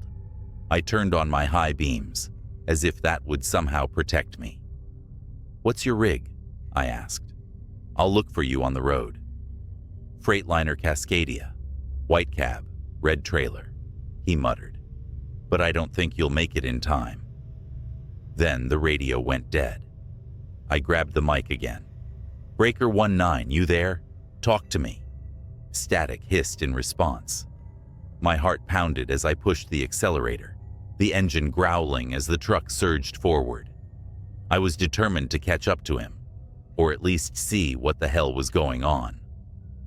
At mile marker 252, I spotted him. A white Freightliner with a red trailer barreled down the highway ahead of me, swerving erratically. His brake lights flickered as though he was trying to stop, but couldn't. Then I saw them. Eyes. Two faint yellowish glows, low to the ground, darting in and out of the darkness behind his trailer. They weren't headlights. They were alive. "Jesus Christ," I whispered, my palms slick against the steering wheel. The glowing orbs moved like they were studying him, stalking him. Then, they shifted focus. To me. I felt my chest tighten as the eyes blinked, slowly, deliberately, and locked onto my truck. Suddenly, the Freightliner veered off the road, its horn blaring in a panicked howl. It disappeared into the cornfields, leaving me alone with whatever had been chasing it. The glowing eyes began to speed up, closing the distance between us. I floored it. My rig groaned under the strain, the speedometer climbing past limits I knew weren't safe for a truck this size. But the eyes kept up, growing brighter, hungrier. The road ahead blurred as adrenaline coursed through me. Then I heard it. A scraping, like metal on asphalt. It wasn't coming from my rig. It was coming from underneath it. My radio came back to life with an ear-splitting burst of static. A voice came through, distorted and guttural, nothing like the man I'd been speaking to earlier. "You can't outrun it." The sound of claws raked across my trailer, and I felt the whole truck shudder. I gritted my teeth, swerving wildly to shake whatever was beneath me. The weight shifted, and I nearly lost control, the trailer fishtailing dangerously close to the edge of the road. Up ahead, the rest stop appeared like a beacon of hope, its floodlights cutting through the darkness. I didn't slow down. I couldn't. The eyes vanished just as I burst into the parking lot, skidding to a halt amid a few other rigs. My hands trembled as I killed the engine and jumped out of the cab. Nothing. No glowing eyes. No claws. Just the hum of fluorescent lights and the distant chirp of crickets. Other truckers looked at me like I was crazy as I inspected the underside of my truck. Deep gouges ran along the metal, like something with claws had been clinging to it. My legs felt like jelly as I slumped against the side of the cab, breathing hard. "Hey, you all right?" one of the truckers asked, stepping closer. I opened my mouth to speak, but froze when I saw it. Out in the distance, just beyond the edge of the floodlights, two faint yellow eyes blinked. Then they disappeared into the darkness. I quit long hauls the next day. Let me tell you something. Long-haul trucking is not for the faint of heart, not just because of the endless miles or the isolation, but because of the things you see at night. I've been on the road for over 15 years, driving through every back road, highway, and nowhere town you can imagine. Nothing shakes me easily, but one night, one stretch of black asphalt made me question everything. It was a clear autumn night when I picked up a late delivery from a warehouse in Kentucky, heading west to Missouri. The load wasn't anything out of the ordinary, crates of furniture, some tools, but the route took me through a patch of the Appalachians that's more shadows than road after dark. Truckers call it the Devil's Backbone. Why? because people and vehicles disappear there. But nobody ever really talks about it. We just drive. As I crossed into the mountains, the CB radio crackled. A gruff voice, another trucker said, "Breaker 19, anyone rolling through Backbone tonight might want to steer clear." Silence. I should have turned around then, but I didn't. Superstitions, I muttered to myself. Besides, I had a deadline to meet. An hour later, the road narrowed. The moonlight barely penetrated the thick trees overhead. My headlights fought against the ink-like darkness. The forest leaned too close, like it was watching. Then it happened. Out of nowhere, a shape darted into the road. I slammed on the brakes, my trailer screeching and groaning behind me. The truck stopped inches from what looked like a deer? No, not a deer. It was too tall, too thin. The thing turned its head toward me, and I swear its face wasn't right. Black eyes, like a doll's eyes, and its mouth, jagged like it had too many teeth. It tilted its head almost curiously before lurching away into the woods. My hands gripped the wheel, knuckles white. My instincts screamed to keep driving, but my engine stalled. That's when I saw the scratches. 3 deep parallel gashes raked across my hood. Fresh, the kind no animal leaves behind. The CB buzzed again, but it wasn't static this time. A low growl came through, like an animal, or a man imitating one. "Still rolling, driver?" A voice rasped, half laughing, half snarling. I was about to radio back, demand who it was, but the air in the cab grew cold. Breath fogged in front of me, though my heater was blasting full, and the forest, so loud with crickets and wind minutes before, had gone dead silent. Then came the footsteps. Heavy, slow, something big, something deliberate. I refused to look out the window, but in my mirror, I saw the outline of something. Something tall, too tall. It stood just beyond the reach of my brake lights, watching. A gut instinct I'd never felt before screamed at me to stay in the cab. The truck finally roared back to life. I floored it, the trailer swaying as I tore through the twists and turns. The further I got, the more the feeling of being hunted lessened. But it wasn't over. 30 miles later, I pulled into a rest stop, one of those desolate lots with a vending machine and a flickering light. Another rig was parked there, engine off, but no driver in sight. I stepped out, my boots crunching gravel, and checked my hood. Those gashes, they weren't just scratches anymore. They were smoking, smoldering like they'd been branded into the metal. And then, from the woods beside the lot, came a laugh. Not a man's laugh, not a child's laugh. It was distorted, like a tape player chewing on a bad recording. The hairs on my arms stood on end. "Driver," the same voice from the CB crooned, but this time, it wasn't over the radio. It was in the air, behind me. I spun around, but no one was there. Just my truck, just the woods. But deep in those trees, I swear, I saw eyes. Not 2, dozens, blinking in unison.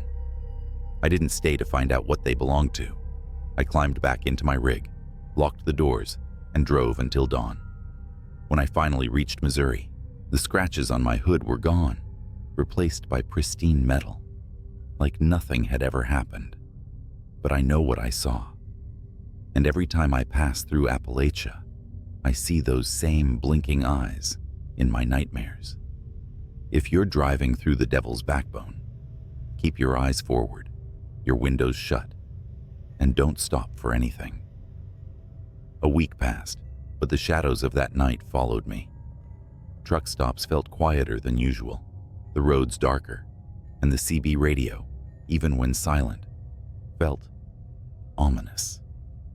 The scratches may have disappeared from my truck, but the memory of them burned in my mind.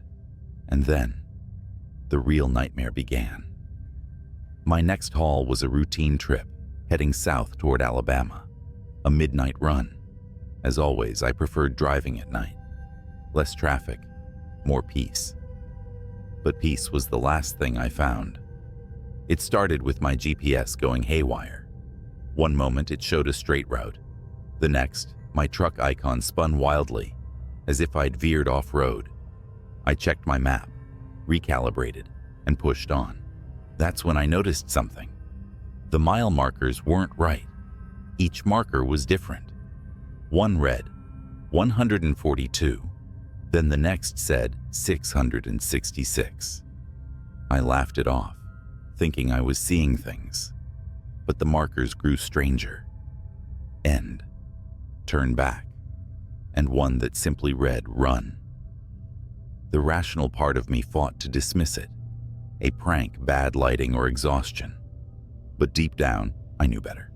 And then I saw the rig. It was pulled over on the shoulder, headlights blazing. The truck looked abandoned, doors swinging gently in the breeze. I slowed, radioing out of habit. "Breaker 19, you need a hand, driver." Static. The closer I got, the more I noticed something wasn't right. The rig's cab was empty, but the trailer doors hung open, swaying like something or someone had forced them apart. What stopped me cold was the graffiti scrawled across the trailer in thick black letters. "Nothing leaves." I slammed the accelerator. My rig roared forward, the abandoned truck disappearing in my mirror. About 10 minutes later, my CB crackled. "You left something behind, driver." A voice whispered, raspy and wet, like someone speaking underwater. "Who is this?" I snapped, my voice shaking. Silence. Then another sound, a scraping, like nails on metal. My stomach dropped as I realized it wasn't coming from the CB. It was coming from the trailer. Whatever it was, it had hitched a ride. My headlights caught a curve in the road ahead, forcing me to slow down. The scraping grew louder, more frantic, as if whatever was back there knew I was easing up. I gripped the wheel, heart pounding, until I couldn't take it anymore. I pulled over, leaving the engine running, and grabbed my flashlight. As I stepped out, the night wrapped around me like a suffocating blanket. The air was heavy, too quiet. I circled to the rear of the trailer, every crunch of gravel under my boots echoing too loud. My flashlight beam trembled as I pointed it at the doors. Deep gouges raked across the metal, forming patterns. No, symbols. My hands were sweating, but I reached for the handle. The moment I unlatched it, the doors flew open, and someone lunged at me. I stumbled back, falling hard on the asphalt. It was a man, or what used to be one. His skin was gray and stretched taut, his eyes sunken, but blazing with a sickly yellow light. His mouth twisted into an inhuman grin as he crawled toward me, on all fours, faster than any human should. I scrambled back, yelling, "Stay the hell away!" But he didn't stop. His movements were jerky, like a puppet on strings, and his grin widened impossibly as he reached out. That's when I heard it. The sound of tires screeching, a horn blaring, and then the crunch of impact. Another truck coming around the bend had plowed into the figure, throwing it into the ditch. I staggered to my feet, breathing hard, as the driver of the other rig jumped out. "You okay?" he asked, looking me over. I pointed to the ditch, but when we checked, the thing was gone. Only a smear of dark, oily blood remained. We didn't talk much after that. The other driver offered to follow me to the nearest truck stop, and I didn't argue. The rest of the drive was uneventful, but the entire time, I felt those eyes on me, watching, waiting. When I reached the stop, I parked, climbed into the sleeper, and locked every door. I didn't sleep. I couldn't. Somewhere out there, in the vast darkness, that thing was still lurking. I never drove through the Devil's Backbone again, and I'll never forget the lesson I learned that night. Some roads aren't meant to be traveled. I glanced at the dashboard clock. 2:43 a.m. The highway was dead, a straight ribbon of asphalt vanishing into the darkness. My CB radio crackled faintly with static, the voices of distant truckers trading stories to stay awake. I adjusted my cap and yawned, the hum of my 18-wheeler lulling me into a dangerous sense of calm. Then, out of nowhere, a voice broke through the static. "Eastbound on I-70. Anyone else seeing this?" The voice was shaky, breathless, like someone who just ran a marathon. I grabbed the mic. "Eastbound here. What's going on?" Static swallowed his reply, but I heard enough to send chills down my spine. "Black semi. No lights. Coming up fast." I shifted in my seat, suddenly wide awake. My headlights illuminated nothing but the road ahead, bordered by skeletal trees and the occasional mile marker. I checked my rearview mirrors. Nothing but empty black. "Anyone else out there?" The voice called again, this time frantic. "Calm down," I said into the mic. "Where are you exactly?" I think mile marker 82. It's behind me." "Oh God, it's right on me." The transmission cut out with a burst of static. My heart thudded against my rib cage. Mile marker 82 was about 10 miles ahead. I pressed harder on the gas, my truck rumbling as it picked up speed. I don't know why I felt compelled to go faster. Curiosity? Duty? Or maybe some primal part of me was already screaming, "You should turn back." 10 minutes later, I reached marker 82. The asphalt gleamed under my headlights, but the road ahead was empty. I slowed down, gripping the wheel tighter. My CB buzzed again, but it was faint this time, almost garbled. "Don't stop." The message made my skin crawl. I rolled my window down slightly, letting in the cold air. That's when I noticed something. The faint sound of a horn, long and mournful, echoing in the distance. It wasn't coming from the highway ahead. It was coming from behind me. I checked my mirrors again. This time, there it was. Far in the distance, but unmistakable. A massive black semi, its outline barely visible against the night. No headlights, no running lights, just a hulking shadow on wheels. My pulse spiked as I grabbed the CB mic. "Whoever's out there, is this some kind of joke?" I asked. But my voice betrayed the fear clawing at my throat. The response came in a whisper so faint I had to strain to hear it. "It's not a truck. Don't stop. Don't let it catch you." The shadow in my mirrors grew larger. It was closing in, fast. I pushed the gas pedal to the floor, the roar of my engine filling the cab. My trailer swayed as my speed climbed past 80, then 85. But no matter how fast I went, the black semi kept gaining. Its horn blasted low and guttural, vibrating through my chest. It wasn't the horn of any truck I'd ever heard. It sounded almost alive. The CB crackled again, and the faint whisper returned. "Don't look at it. Whatever you do, don't look at it." I didn't want to, but when the thing roared up beside me, I couldn't stop myself. I turned my head. The cab of the black semi was empty. No driver, just a void where a driver should have been. The windows weren't tinted. They were black holes, devouring the light of my headlights. The truck's grille was bent into a wicked snarl, like some kind of metal maw.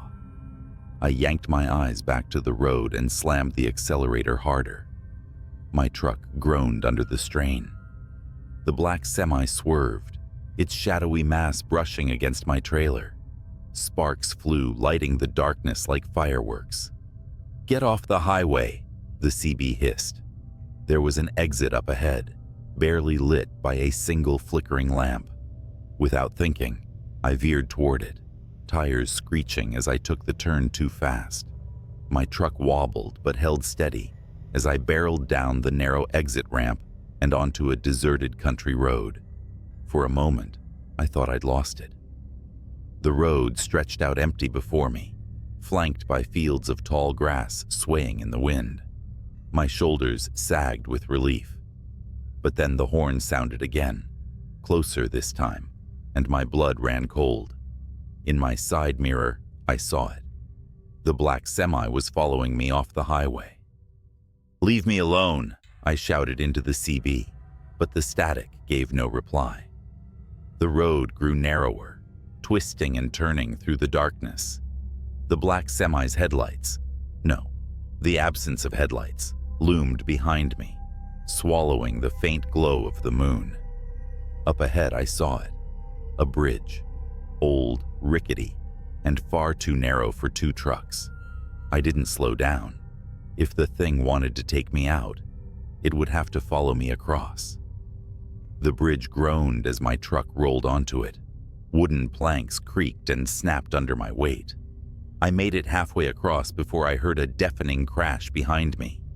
I glanced in the mirror and saw the black semi barreling onto the bridge. Its sheer size was too much for the old structure. The wood splintered and the bridge began to collapse. I floored it, the edge of the bridge just a few yards away.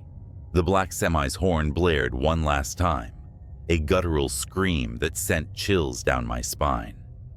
Then the bridge gave out entirely. I felt my rear tires hit solid ground, just as the rest of the bridge crumbled into the river below. I slammed on the brakes and skidded to a stop, my chest heaving.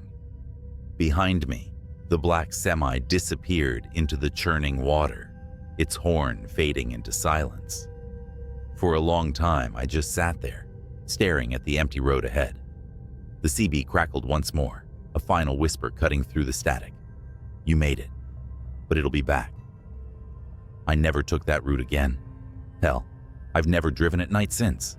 Whatever that thing was, it wasn't a truck. And if it ever comes for you, don't stop. Don't look at it, just run. Any other. A dispatch about a disturbance on Lincoln Avenue, a rundown stretch of road I've driven 1,000 times.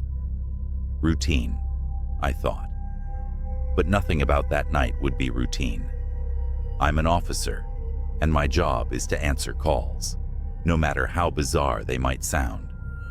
The caller reported screams, frantic footsteps, and what they described as shadows chasing shadows. Dispatch didn't think it sounded credible, but they sent me anyway. Pulling onto Lincoln Avenue at 3 a.m., I slowed to a crawl. The street was empty, the kind of silence that presses on your ears until you swear you're hearing whispers. My patrol car's headlights cut through the night, bouncing off the cracked windows of old shops and boarded-up buildings. Then I saw her, a woman sprinting down the middle of the street. She was barefoot, wearing a torn dress, her face twisted in sheer terror. I rolled down my window to call out to her, but before I could, she stopped dead in her tracks, her neck snapping around like she'd heard something I couldn't. She screamed, and that's when I saw it, something moving behind her. But there was nothing there. Not at first. I jumped out of the car, flashlight in hand, and yelled for her to stop. She ran toward me, sobbing, begging for help. Her words were a jumbled mess, but I caught bits and pieces. "It's coming. Invisible. It touched me." Suddenly, she was lifted off the ground. No hands, no wires, nothing. Just her body, rising like a marionette. Her feet dangled in the air as her screams turned to choking gasps. My instinct was to run to her, but my feet wouldn't move. It was like the air around me had turned solid. I could only watch as her body twisted unnaturally, her arms and legs contorting in directions they shouldn't go. Then, her head snapped. She fell to the pavement in a heap, lifeless. The silence returned, thick and heavy. My radio crackled with static, but no voices came through. I approached her cautiously, flashlight shaking in my grip. Her wide, glassy eyes stared up at me, mouth frozen, mid-scream. There were bruises around her neck, bruises that didn't look like they came from human hands. I called for backup, but deep down, I knew no one would believe what I just saw. As I waited, something caught my eye. A shimmer in the air, like heat waves rising off asphalt. It hovered where the woman had been lifted. My heart pounded as I reached for my gun. The shimmer moved toward me, slow and deliberate. I fired. The bullet hit something. The shimmer flared, twisting like a living thing in pain, then vanished. But the air didn't feel any lighter. Whatever was out there, I knew it wasn't gone. When backup arrived, I didn't tell them everything, just that I found her like that. The official report chalked it up to a hit and run, the case marked unsolved. But I couldn't let it go. That was the night I learned about the Tartarus Archive. But that's a story for another time. For now, just remember, not everything you see on Lincoln Avenue is real, and some things you don't see are more real than you'd like to believe. Weeks passed, but the image of that woman's body didn't leave me. Every night, I drove down Lincoln Avenue on my patrol, scanning for something, anything, to make sense of what happened. But the street stayed empty, a scar on the city's map. I became obsessed. I started digging through old police files, hoping for patterns. Reports of disappearances on Lincoln Avenue dated back decades. Most were written off as runaways, accidents, or unexplainable events buried under paperwork. But some officers, those who worked late shifts on the avenue, had left chilling notes in the margins of reports. Felt watched, couldn't see anything, but it was there. I tried to share my concerns with my partner, but he brushed it off. "Don't go looking for ghosts," he said. But I couldn't stop. One night, my obsession nearly killed me. I was parked on the avenue, engine off, windows cracked. It was quiet, too quiet. Then, a sound, a faint hum, like static, but coming from nowhere. My skin prickled. I stepped out of the car, flashlight in hand, and looked around. That's when I saw the shimmer again. It was closer this time, less subtle. The air seemed to bend around it, distorting the empty street like a funhouse mirror. My gut screamed at me to get back in the car, but something about it was magnetic. Against all reason, I stepped closer. The shimmer moved. It was fast, darting down the street like a predator circling its prey. My flashlight flickered, then died. My gun felt useless in my holster. And then, I heard the whisper, "You shouldn't be here." It wasn't a voice, not exactly. It was in my head, but louder than my thoughts. I stumbled back, the whisper growing into a deafening roar. Shapes began to form in the shimmer, elongated limbs, hollow eyes, twisted mouths that didn't belong on any living creature. They flickered in and out of existence, like they couldn't fully cross into our reality. I ran. Back in the car, I threw it into drive and sped off. My radio crackled, voices cutting in and out. "Officer down on Lincoln Avenue." The voice wasn't mine. When I reported the incident, I was met with silence. My captain gave me a long, hard look, then dismissed me for the night. 2 days later, I was called into his office. He handed me a file labeled Classified Tartarus Division. Inside were grainy stills from security footage, the woman I'd seen that night, the shimmer, and other images, faces contorted in terror, bodies suspended in midair, shadows that didn't belong to anything human. He said only one thing: "You didn't see anything." I didn't sleep that night. Instead, I combed through the Tartarus file in secret. There were names of other officers, all with eerily similar accounts, all sworn to silence. A few had gone missing. That's when I found the recording. It was from a patrol car on Lincoln Avenue, time-stamped 5 years ago. The dash cam footage showed an empty street at first. Then, the shimmer appeared, The car's engine revved, but the officer never escaped. The shimmer enveloped the vehicle, and within seconds, the footage cut to static. The officer was never found. I requested a transfer the next day. Now, years later, I'm hundreds of miles away from Lincoln Avenue, but the whispers still haunt me. Sometimes when it's quiet, I'll hear the hum, faint but unmistakable. I've learned to ignore it. But if you ever find yourself driving down Lincoln Avenue late at night, and the air feels heavy, like it's pressing down on your chest, don't stop. Whatever you do, don't stop. First time I saw her was through the cracked screen of a police body cam. Dispatch, suspect unarmed but acting erratic. The officer muttered as his footsteps echoed down the shadowed alley, his breath clouded in the frigid night air. Every exhale, a whisper of tension. The camera bobbed with his steps, capturing the shimmer of frost on the brick walls and the distant glow of streetlights. Then she appeared. She was crouched by a dumpster, her back to the officer, swaying ever so slightly like she was listening to music only she could hear. Her hair, long and dark, clung to her like seaweed on a corpse. The officer called out, his voice steady but sharp. "Ma'am, this is the police. Are you all right?" She didn't turn around. Instead, she raised a single hand, a pale skeletal thing with fingers too long, almost insect-like, and scratched the air.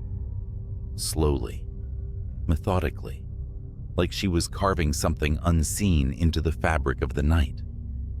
"Ma'am," the officer repeated, more urgent now. He stepped closer, boots crunching on broken glass. That's when she moved. She didn't stand or turn around. She simply twisted.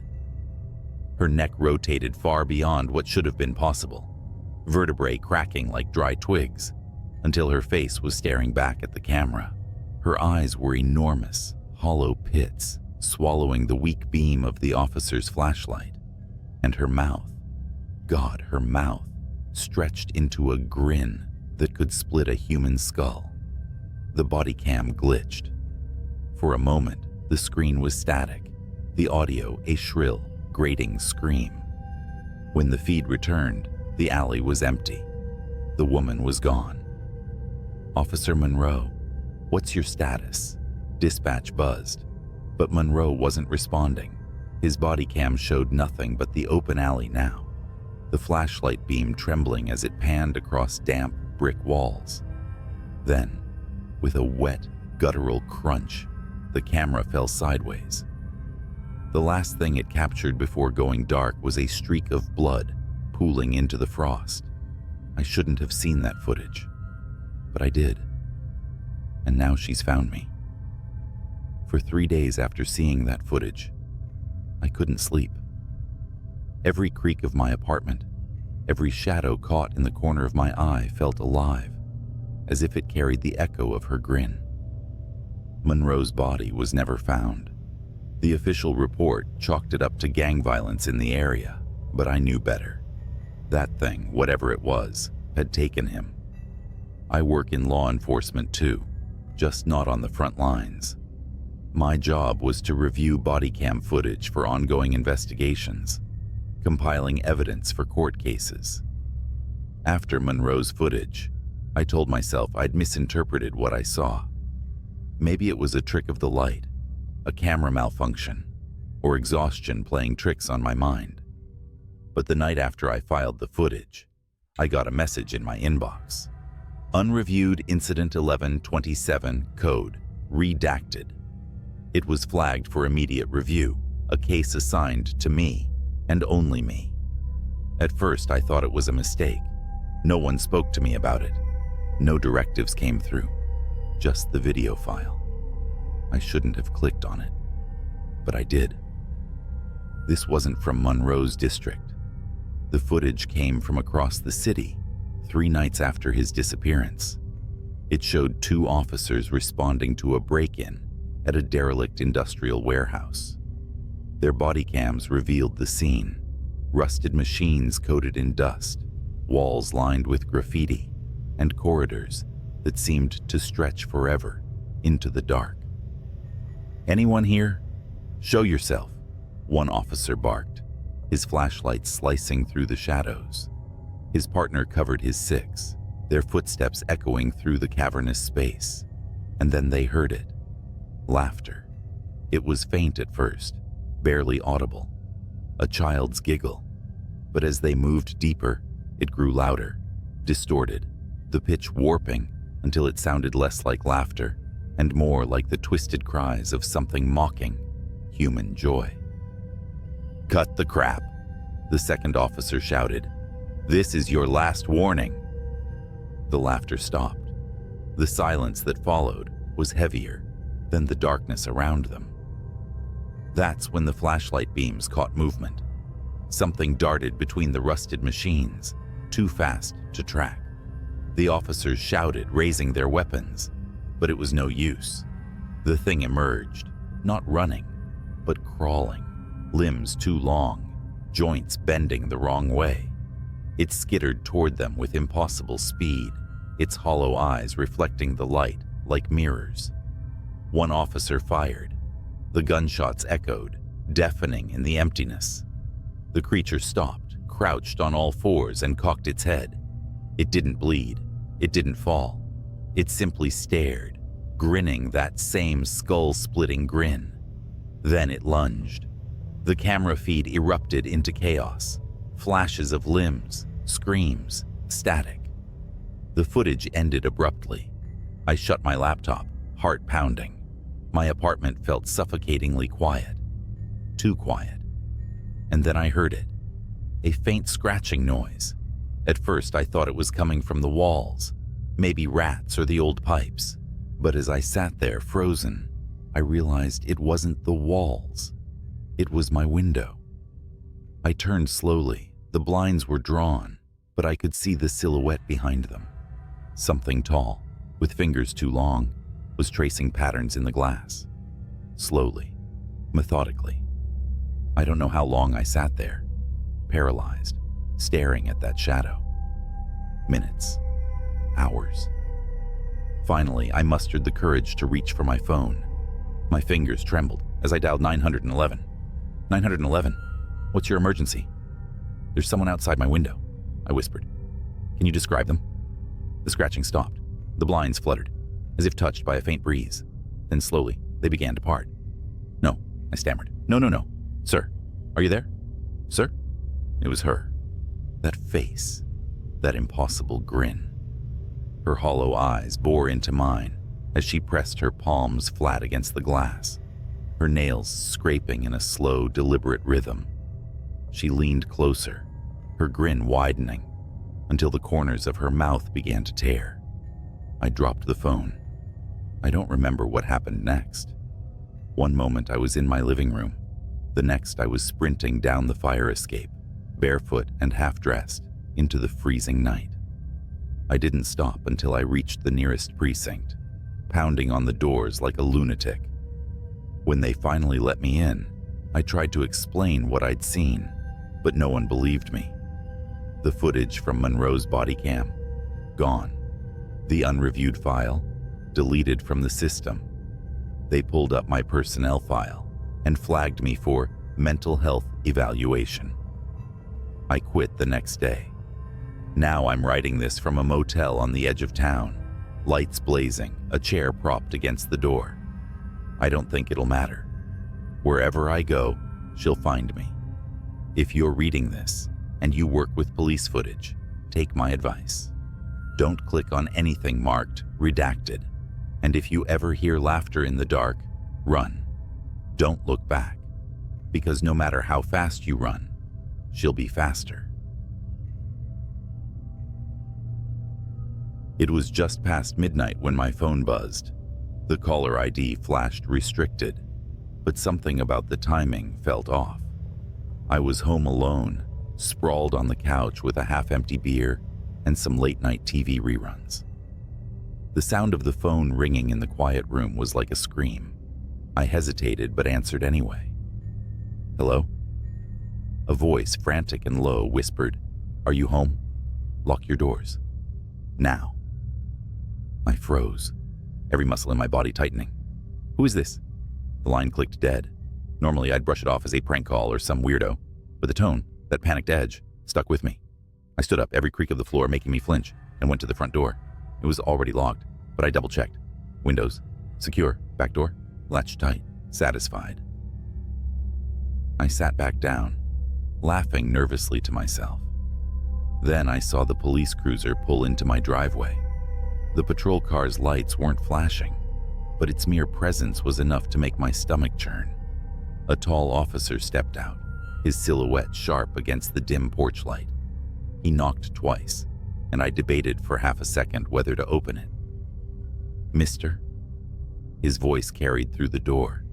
I answered cautiously, opening it just enough to meet his eyes. "Yeah? Something wrong?" "We received a report of suspicious activity in the area," he said. His voice was calm, almost rehearsed, but something in his eyes. It wasn't just concern. It was fear. "Have you seen or heard anything unusual tonight?" Well, I got a weird phone call a few minutes ago," I admitted. "Told me to lock my doors." The officer nodded, his hand resting lightly on his holstered gun. "May I come in?" Something in me screamed not to let him, but he was a cop. What else could I do? "Yeah, sure." As soon as he stepped in, I noticed the tension in his shoulders. He was scanning the room like he expected someone or something to leap out at any moment. "What's this about?" I asked, trying to mask my growing unease. He hesitated, then motioned toward the living room. "Can we sit? I'll explain everything." We sat. He didn't take off his hat, didn't relax. Instead, he leaned forward, resting his elbows on his knees, and lowered his voice. "There's been an incident nearby. I need to ask. Have you noticed anything strange in the past week? People following you? Strange vehicles parked outside?" My heart skipped a beat.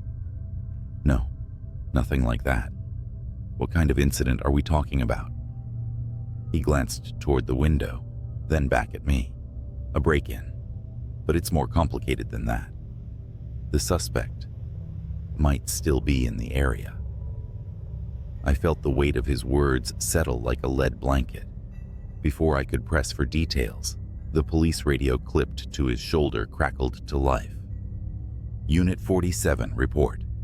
Suspect confirmed near Elm and 3rd. Proceed with caution. All units advised." The officer shot up, his hand immediately gripping his gun. "Stay here," he ordered. "Lock the door behind me. Don't answer for anyone but the police." And just like that, he was gone, the red and blue glow of his cruiser fading down the street. I locked the door as he instructed, but the silence that followed was unbearable. That's when I noticed something. The basement door. It was slightly ajar. I stared at the basement door, my pulse roaring in my ears. I was sure I had closed it earlier. Positive. Every nerve in my body screamed for me to call the officer back, but my phone sat uselessly on the coffee table. I wasn't even sure I could move. Then came the sound. A soft, deliberate creak, like someone shifting their weight on the wooden basement steps. I backed away instinctively, eyes locked on the gap, where the door hung slightly open. The living room suddenly felt suffocating. Every shadow stretched longer, every sound amplified.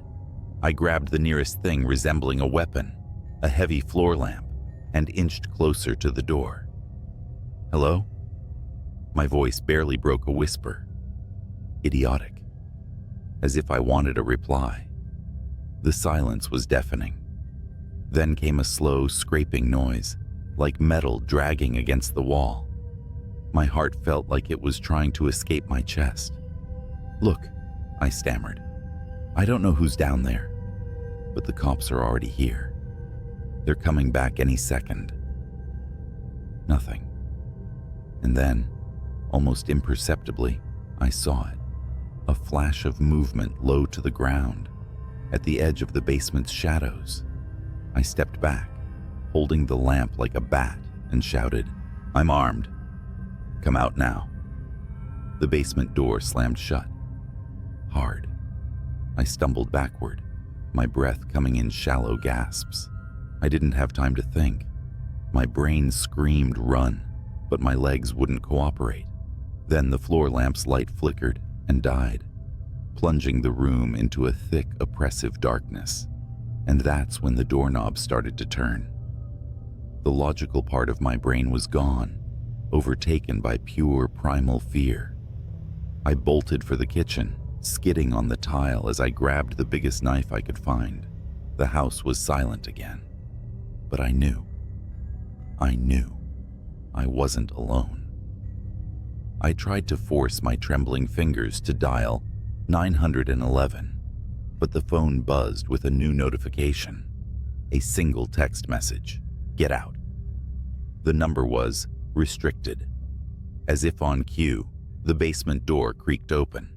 Heavy, deliberate footsteps echoed on the stairs. I pressed myself against the far wall of the kitchen, knife in hand, when I saw him step into view. It wasn't the cop.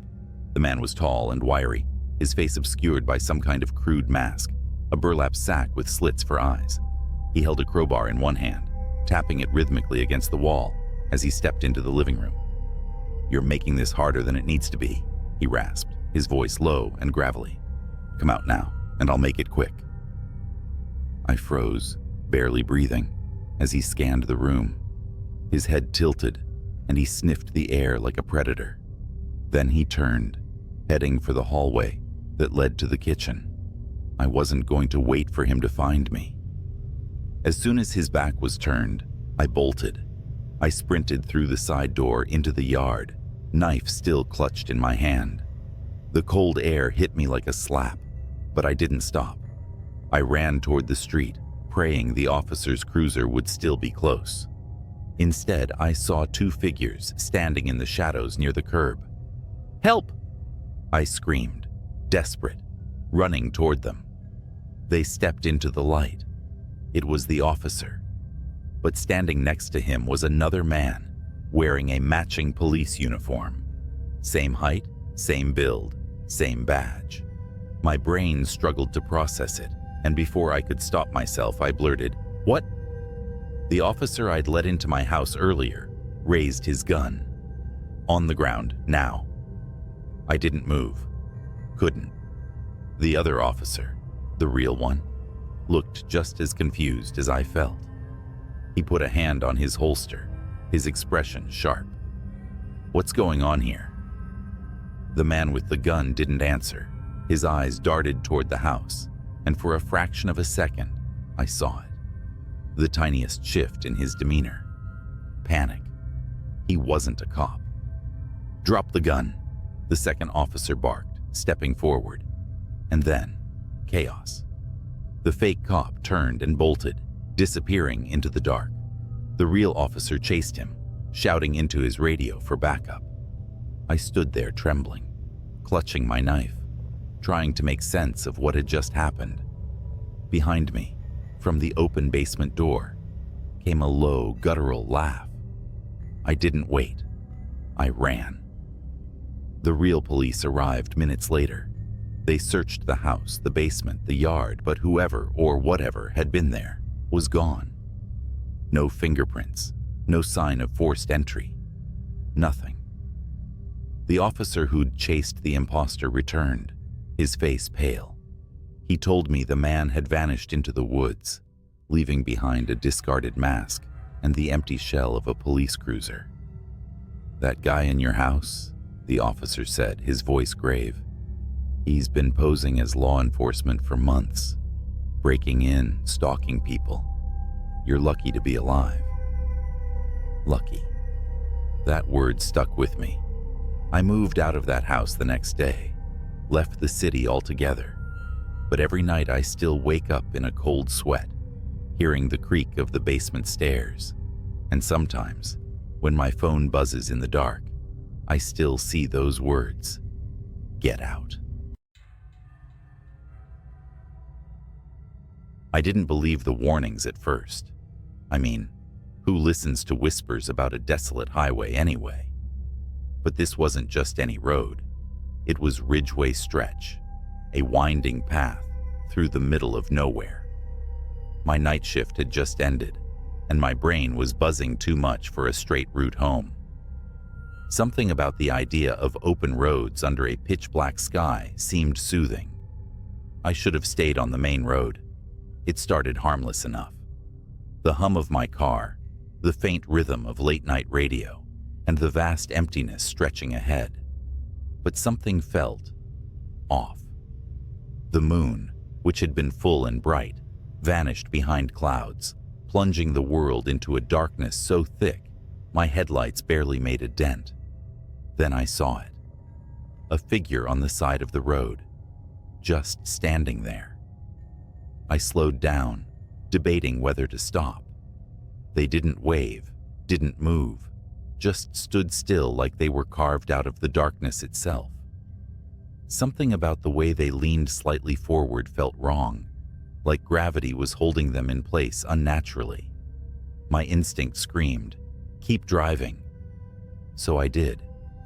But as my car rolled past, the headlights flickered, and I swear I saw the figure twist its head to watch me. Only there were no eyes, just hollow pits. My chest tightened, and I floored the gas pedal. The car roared forward, the speedometer climbing past 70, but I couldn't shake the feeling that something was following me. The road felt endless, curving in ways it hadn't before, twisting like a serpent. My GPS blinked out, replacing my destination with static. That's when the radio crackled to life. A voice, low and distorted, seeped through the speakers. "You shouldn't have ignored me." I nearly swerved off the road as the voice hissed through the car's speakers. My heart pounded so hard, it felt like it was rattling my ribs. The radio wasn't even turned on. I'd switched it off minutes ago, fed up with static. But here it was, alive and taunting me. I tried to laugh it off, convincing myself it was just my mind playing tricks. Long shift, dark road, adrenaline. Classic ingredients for a good scare. That's all it was. At least, that's what I told myself until my headlights caught movement up ahead. Something darted across the road, low and fast, like an animal. I slammed the brakes hard, skidding to a stop. The silence afterward was deafening. My car idled in the middle of the stretch, headlights illuminating nothing but empty asphalt and the distant shimmer of mist. Then came the sound, a soft, rhythmic tapping. It wasn't coming from outside, it was coming from above. I froze, staring at the roof of the car. The tapping grew louder, sharper, like nails scratching at metal. My breath hitched as I glanced at the rearview mirror. The interior was pitch black, but for a moment, I thought I saw movement behind me. A subtle shift of a shadow that shouldn't have been there. Gripping the wheel tighter, I slammed the car into gear and sped off. The tapping stopped instantly, but the relief didn't last. My phone buzzed on the passenger seat. It was a text from a number I didn't recognize. Look in the mirror. I didn't want to. God help me, I didn't want to. But my eyes betrayed me, flickering up to the rear view. The shadow was back, but now it had form. A figure hunched low, its head almost brushing the roof. I couldn't make out its face, but I could feel it staring at me, the weight of its presence pressing down on my chest. "No," I whispered, shaking my head, as if denying it could make it disappear. My foot pressed harder on the gas. The engine whined, the car shuddering as it hit 90, then 100. The road narrowed, trees closing in like a tunnel, their branches clawing at the sides of my car. The figure didn't move. It just sat there, its presence growing heavier with each passing second. Then, in a voice that sounded like rusted metal scraping glass, it whispered, "You can't outrun it." I screamed, swerving wildly. The car clipped something, a signpost or maybe a guardrail, and spun out. Time slowed as the world flipped. Metal groaned, glass shattered, and for a horrifying moment, I thought I was going to die. But I didn't. When the car finally stopped rolling, I was upside down, hanging by the seatbelt. Blood dripped from a gash on my forehead, my breaths shallow and rapid. The silence was suffocating. I fumbled with the buckle, crashing down onto the cracked windshield. Every muscle in my body screamed as I crawled out of the wreckage. The night was eerily calm. My car lay in a mangled heap, steam hissing from the engine. The road was gone. I wasn't on Ridgway Stretch anymore. I wasn't anywhere. Around me was an endless expanse of fog, shifting like it was alive. Then I heard it, the crunch of footsteps on gravel. Slow, deliberate, growing closer. I turned, my legs trembling, and saw the figure emerge from the mist. It was tall and impossibly thin, its limbs too long, its head cocked at an unnatural angle. "What do you want?" I screamed, backing away. It didn't answer. Instead, it reached out with a hand that wasn't a hand. It was more like a claw, made of shadows. And then, it spoke. "You left the road. Now you belong to me." I woke up in my bed, gasping for air, drenched in sweat. The clock read 7:06 a.m. The morning sun filtered through the blinds, warm and familiar. It was just a nightmare, a terrible, vivid nightmare. But as I sat up, my body aching, I realized something was wrong. The clothes I was wearing were the same ones from the night before, torn and stained with blood. My car keys were still in my pocket, sticky with grime, and etched into the palm of my hand, as if burned there, were 3 words: "Don't come back." I haven't driven at night since, and if you're ever tempted to take Ridgway Stretch for a shortcut, let me save you the trouble. Whatever's out there, it doesn't like visitors. The highway was empty, except for my old sedan cutting through the cold, humid night. The yellow lines on the asphalt blurred as I sped up, my fingers tightening on the steering wheel. Every so often, my headlights would catch the silhouette of a road sign or an old skeletal tree, their shadows stretching and shrinking across the cracked pavement. I shouldn't have taken that detour. It started as a routine trip home. Work had bled into the late hours, and I'd left the office with nothing on my mind but getting back to bed. The regular route was closed, some roadwork or an accident. I didn't pay attention. My GPS offered an alternative, a back road that wound through what looked like endless farmland and forest. At first, the dark quiet was soothing, almost peaceful. But then I noticed something unsettling, a shape in the rearview mirror, a light, faint at first, blinking intermittently far behind me. I slowed down, expecting it to vanish like a trick of the eye, but it didn't. It grew stronger, steadier, a single glaring white orb bouncing over the road, speeding closer. At the next intersection, I turned off without hesitation, tires screeching against the asphalt. The road narrowed, trees crowding in on either side, and the light disappeared. I let out a shaky breath. Probably just another driver, I told myself. A farmer or a trucker, out late. That's when the radio crackled. It was off. I was sure of it. Off and silent, like it had been all night. But now it hissed, faint voices slipping in and out of static. I glanced at the dashboard, confused, and almost didn't notice the figure in the road until it was too late. It appeared so suddenly, my chest tightened. A man stood directly in my path, his hand raised like he was signaling me to stop. I slammed the brakes, my car screeching to a halt. Heart pounding, I leaned forward, squinting into the darkness. The man was pale, unnaturally so, his face hollow and his clothes rumpled. He didn't look homeless, though, or drunk, more like something misplaced. His lips moved, but I couldn't hear him. My gut told me to drive, but curiosity won. I cracked the window. "What are you doing out here?" I called, my voice shaking more than I liked. The man's lips stopped moving, his head tilted, neck bending in an unnatural angle. Then, in a voice as clear as if he were sitting beside me, he whispered, "You shouldn't have stopped." Every instinct screamed to press the gas and go, but my body froze. It wasn't just fear. It was something heavier, like the air had thickened, rooting me to the spot. Then the man moved, not toward me, backward. His feet shuffled awkwardly as he retreated into the shadows, his figure melting into the trees. The radio hissed louder now, the static broken by faint guttural sounds that raised the hair on the back of my neck.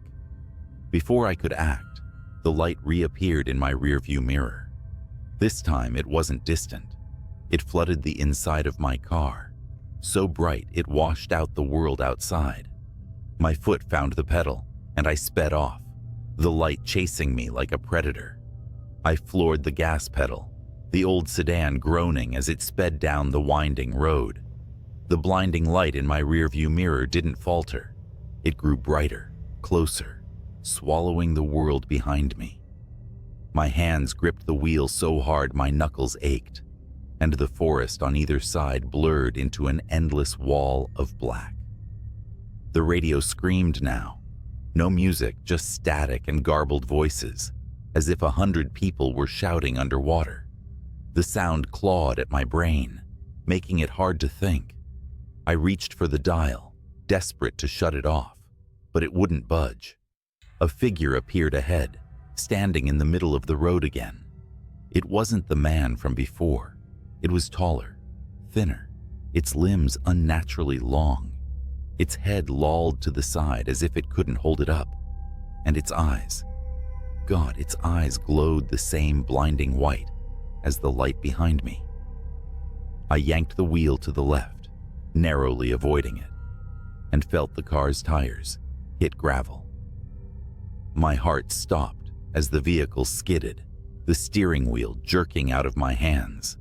I was certain I'd crash into a tree, but the car swerved back onto the road as if pulled by an invisible force. That was when I heard the laughter. It wasn't from the radio or the road. It came from inside the car. I didn't dare look around. My eyes stayed fixed on the road ahead, where the forest began to thin, revealing a stretch of open field. The laughter grew louder, more distorted, echoing in my ears. I couldn't tell if it was mocking or joyous, but it chilled me to my core. "Keep driving," a voice whispered from the passenger seat. I couldn't stop myself. I glanced over.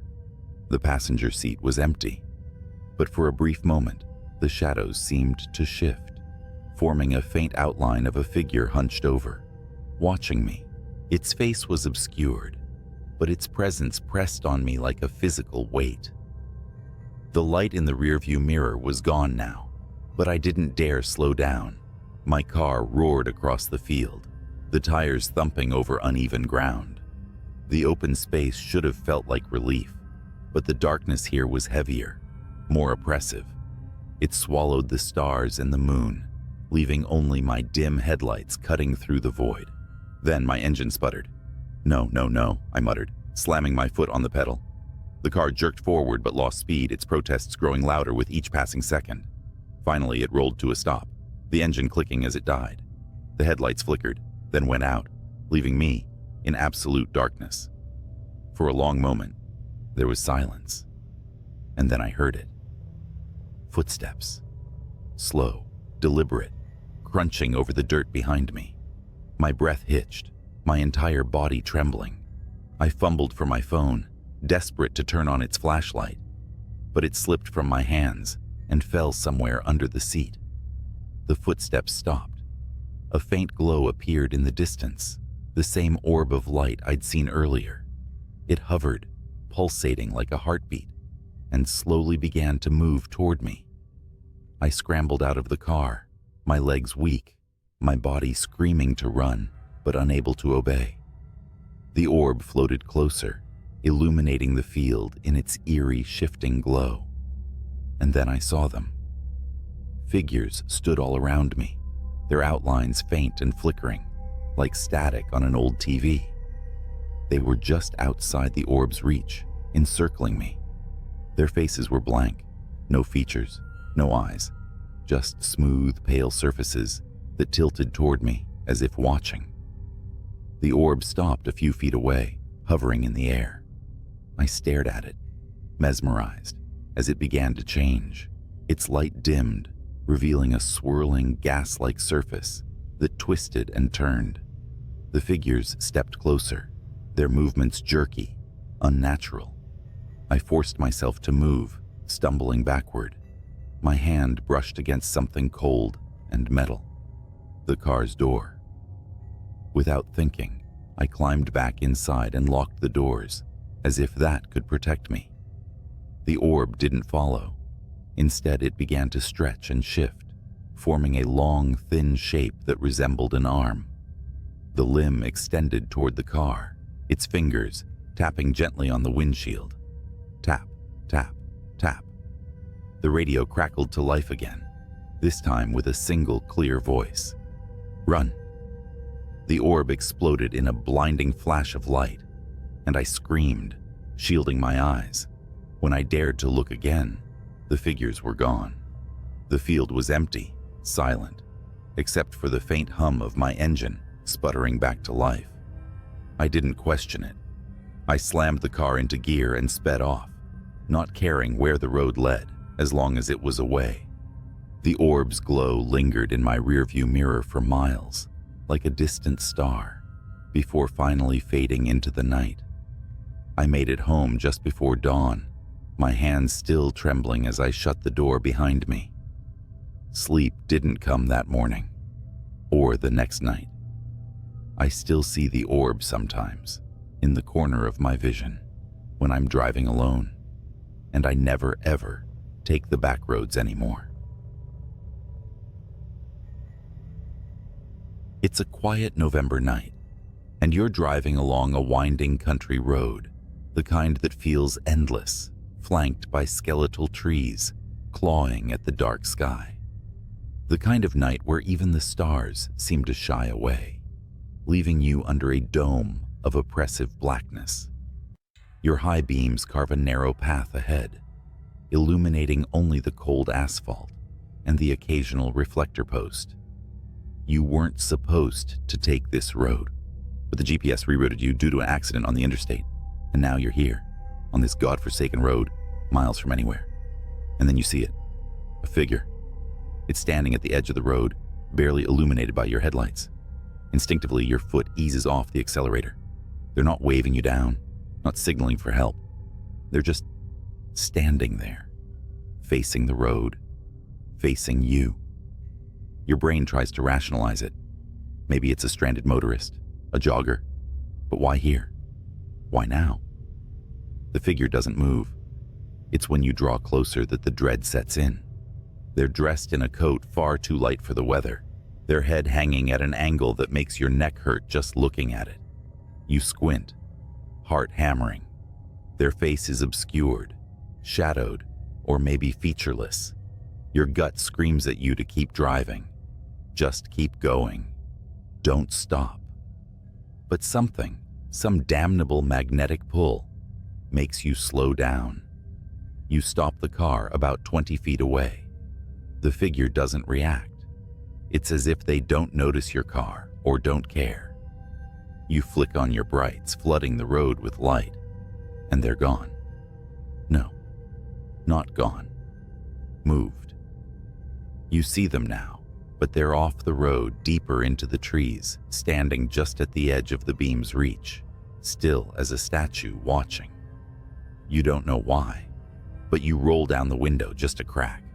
Maybe it's curiosity. Maybe it's that human instinct to do the worst possible thing in a dangerous situation. Your voice feels small in the yawning silence. Hey, you need help? No response. The figure doesn't move, but the trees behind them sway slightly in the wind, or at least you think it's the wind. It's hard to tell because you hear nothing. No rustle of leaves, no distant hum of crickets. Just the engine's low growl and your own breathing, sharp and uneven. You start to second-guess yourself. Maybe you imagined them moving off the road. Maybe your tired brain is playing tricks. But then your headlights flicker. Not off, not entirely, but enough to make your stomach drop. The beams dim for a split second, and when they come back, the figure is closer. Much closer. They're at the edge of the ditch now, their face, or the void where their face should be, angled directly at you. Your chest tightens as you realize you can't make out any features. No eyes, no mouth. Just a smooth expanse of pale skin. And then you notice something else. Their hands. Long. Wrong. Like talons, hanging just a little too low, the fingers unnaturally thin and curling slightly, as if they're waiting to grasp something. Your survival instincts kick in. You slam the window shut and put the car in gear. You're not staying here. Not tonight. Not for anyone or anything. The tires screech as you take off, but as the car lurches forward, you feel a weight, a pressure, like someone's holding the back of the car, the rear view mirror. You know you shouldn't look, but your eyes dart to it anyway, and they're there, perched on the trunk, their hands splayed out against the glass, fingers stretching impossibly long. They're still featureless, but you swear you can feel them looking at you. Through you. You scream and stomp the gas. The car roars, the tires find grip, and for a second, you think you're free. The figure slides off the back, disappearing into the dark road behind you. Relief washes over you in a cold wave, but then something taps the window. Once, twice, a rhythmic knock, deliberate and unhurried. It's coming from the passenger side. You whip your head around. The figure is sitting in the seat beside you, impossibly calm, hands resting on their knees like they've been there the whole time. The inside of the car reeks now, like wet earth and decay. You don't even think. You wrench the wheel to the side. The car fishtails, and you barely manage to keep it from rolling as it screeches to a halt in the middle of the road. You throw open the door and bolt into the woods, leaving the car behind. Branches slash at your arms and face as you run.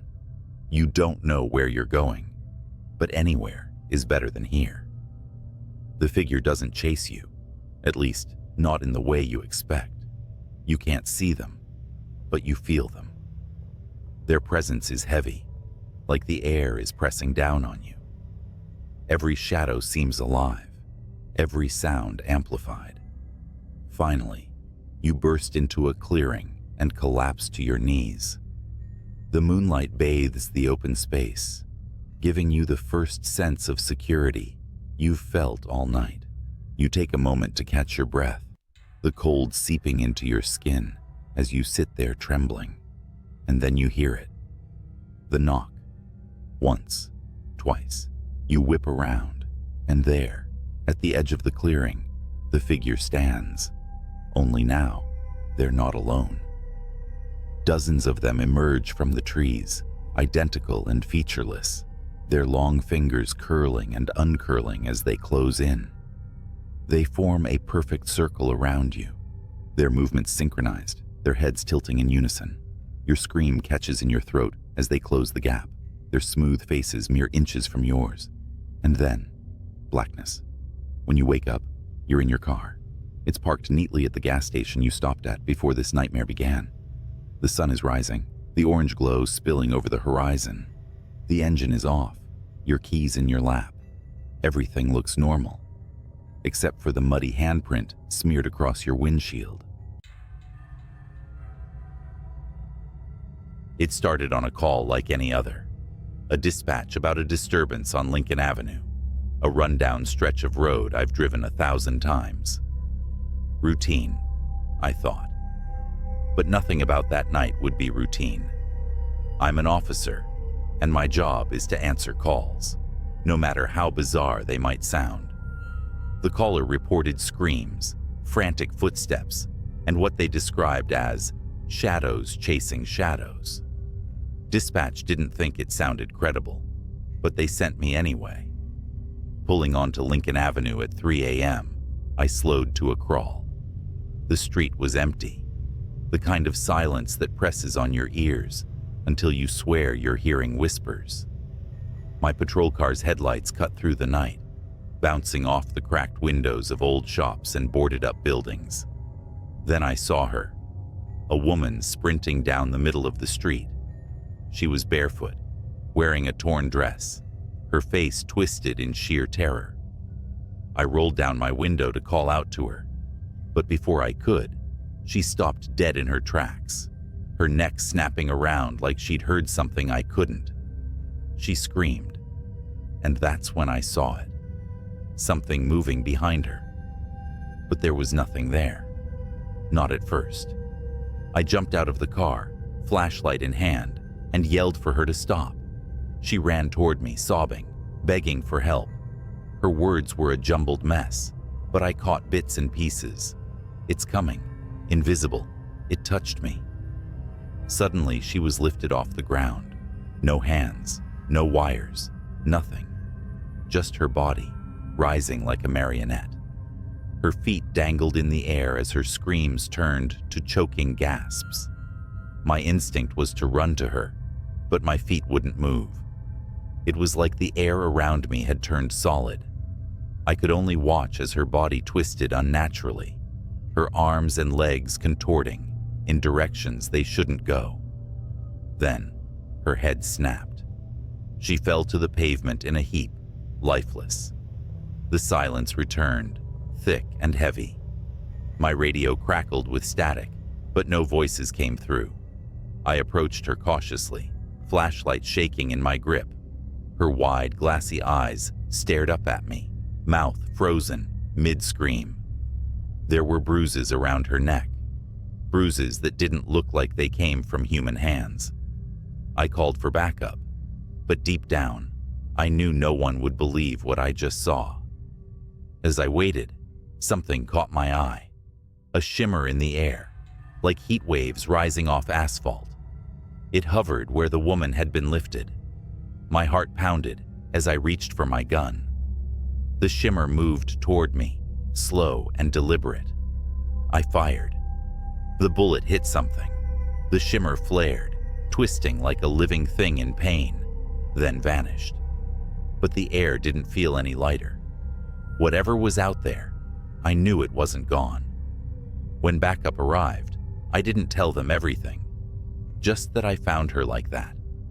The official report chalked it up to a hit and run, the case marked unsolved. But I couldn't let it go. That was the night I learned about the Tartarus Archive. But that's a story for another time. For now, just remember, not everything you see on Lincoln Avenue is real, and some things you don't see are more real than you'd like to believe. Weeks passed, but the image of that woman's body didn't leave me. Every night, I drove down Lincoln Avenue on my patrol, scanning for something, anything, to make sense of what happened. But the street stayed empty, a scar on the city's map. I became obsessed. I started digging through old police files, hoping for patterns. Reports of disappearances on Lincoln Avenue dated back decades. Most were written off as runaways, accidents, or unexplainable events buried under paperwork. But some officers, those who worked late shifts on the avenue, had left chilling notes in the margins of reports.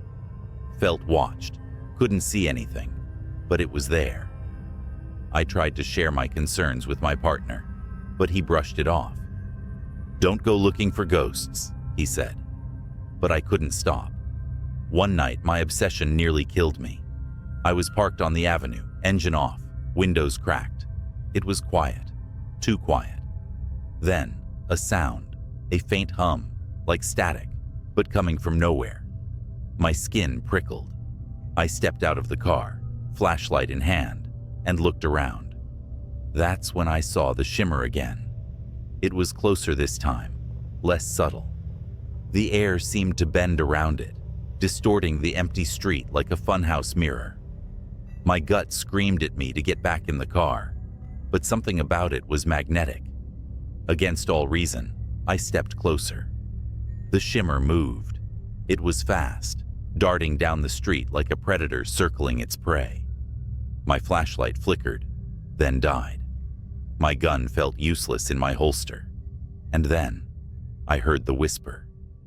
"You shouldn't be here." It wasn't a voice, not exactly. It was in my head, but louder than my thoughts. I stumbled back, the whisper growing into a deafening roar. Shapes began to form in the shimmer, elongated limbs, hollow eyes, twisted mouths that didn't belong on any living creature. They flickered in and out of existence, like they couldn't fully cross into our reality. I ran. Back in the car, I threw it into drive and sped off. My radio crackled, voices cutting in and out. "Officer down on Lincoln Avenue." The voice wasn't mine. When I reported the incident, I was met with silence. My captain gave me a long, hard look, then dismissed me for the night.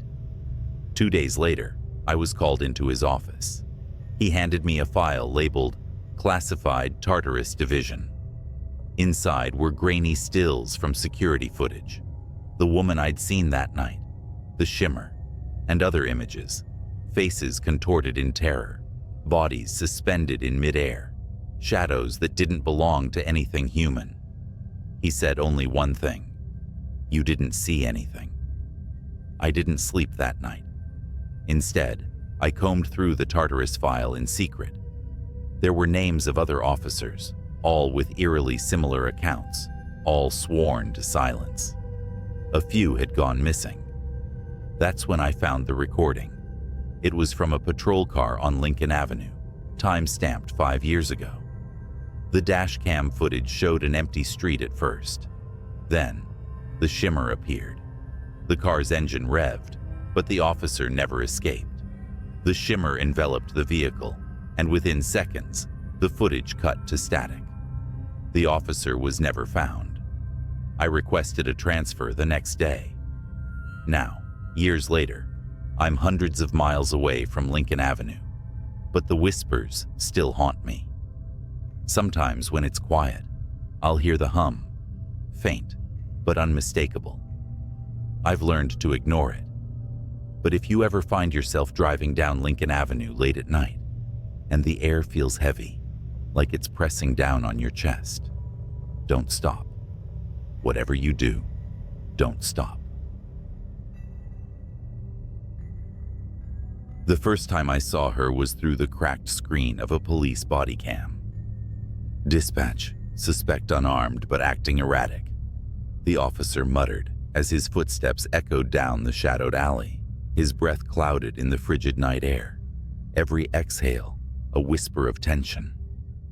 The camera bobbed with his steps, capturing the shimmer of frost on the brick walls and the distant glow of streetlights.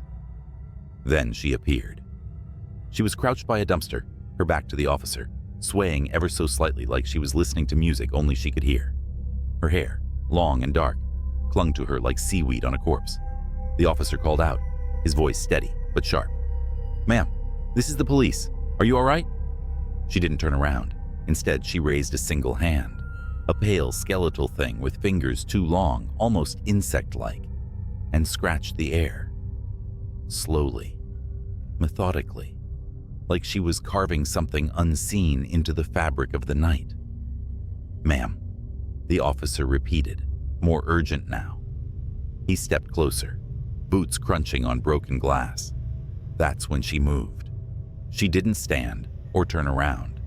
She simply twisted. Her neck rotated far beyond what should have been possible, vertebrae cracking like dry twigs, until her face was staring back at the camera. Her eyes were enormous, hollow pits, swallowing the weak beam of the officer's flashlight. And her mouth, God, her mouth, stretched into a grin that could split a human skull. The body cam glitched. For a moment, The screen was static, the audio a shrill, grating scream. When the feed returned, the alley was empty. The woman was gone. "Officer Monroe, what's your status?" Dispatch buzzed, but Monroe wasn't responding. His body cam showed nothing but the open alley now, the flashlight beam trembling as it panned across damp brick walls. Then, with a wet, guttural crunch, the camera fell sideways. The last thing it captured before going dark was a streak of blood pooling into the frost. I shouldn't have seen that footage, but I did. And now she's found me. For 3 days after seeing that footage, I couldn't sleep. Every creak of my apartment, every shadow caught in the corner of my eye felt alive, as if it carried the echo of her grin. Monroe's body was never found. The official report chalked it up to gang violence in the area, but I knew better. That thing, whatever it was, had taken him. I work in law enforcement too, just not on the front lines. My job was to review body cam footage for ongoing investigations, compiling evidence for court cases. After Monroe's footage, I told myself I'd misinterpreted what I saw. Maybe it was a trick of the light, a camera malfunction, or exhaustion playing tricks on my mind. But the night after I filed the footage, I got a message in my inbox. Unreviewed Incident 1127 code, redacted. It was flagged for immediate review, a case assigned to me, and only me. At first, I thought it was a mistake. No one spoke to me about it. No directives came through, just the video file. I shouldn't have clicked on it, but I did. This wasn't from Monroe's district. The footage came from across the city, 3 nights after his disappearance. It showed 2 officers responding to a break-in at a derelict industrial warehouse. Their body cams revealed the scene: rusted machines coated in dust, walls lined with graffiti, and corridors that seemed to stretch forever into the dark. "Anyone here? Show yourself," one officer barked, his flashlight slicing through the shadows. His partner covered his 6, their footsteps echoing through the cavernous space. And then they heard it. Laughter. It was faint at first, barely audible. A child's giggle. But as they moved deeper, it grew louder, distorted, the pitch warping until it sounded less like laughter and more like the twisted cries of something mocking human joy. "Cut the crap," the second officer shouted. "This is your last warning." The laughter stopped. The silence that followed was heavier than the darkness around them. That's when the flashlight beams caught movement. Something darted between the rusted machines, too fast to track.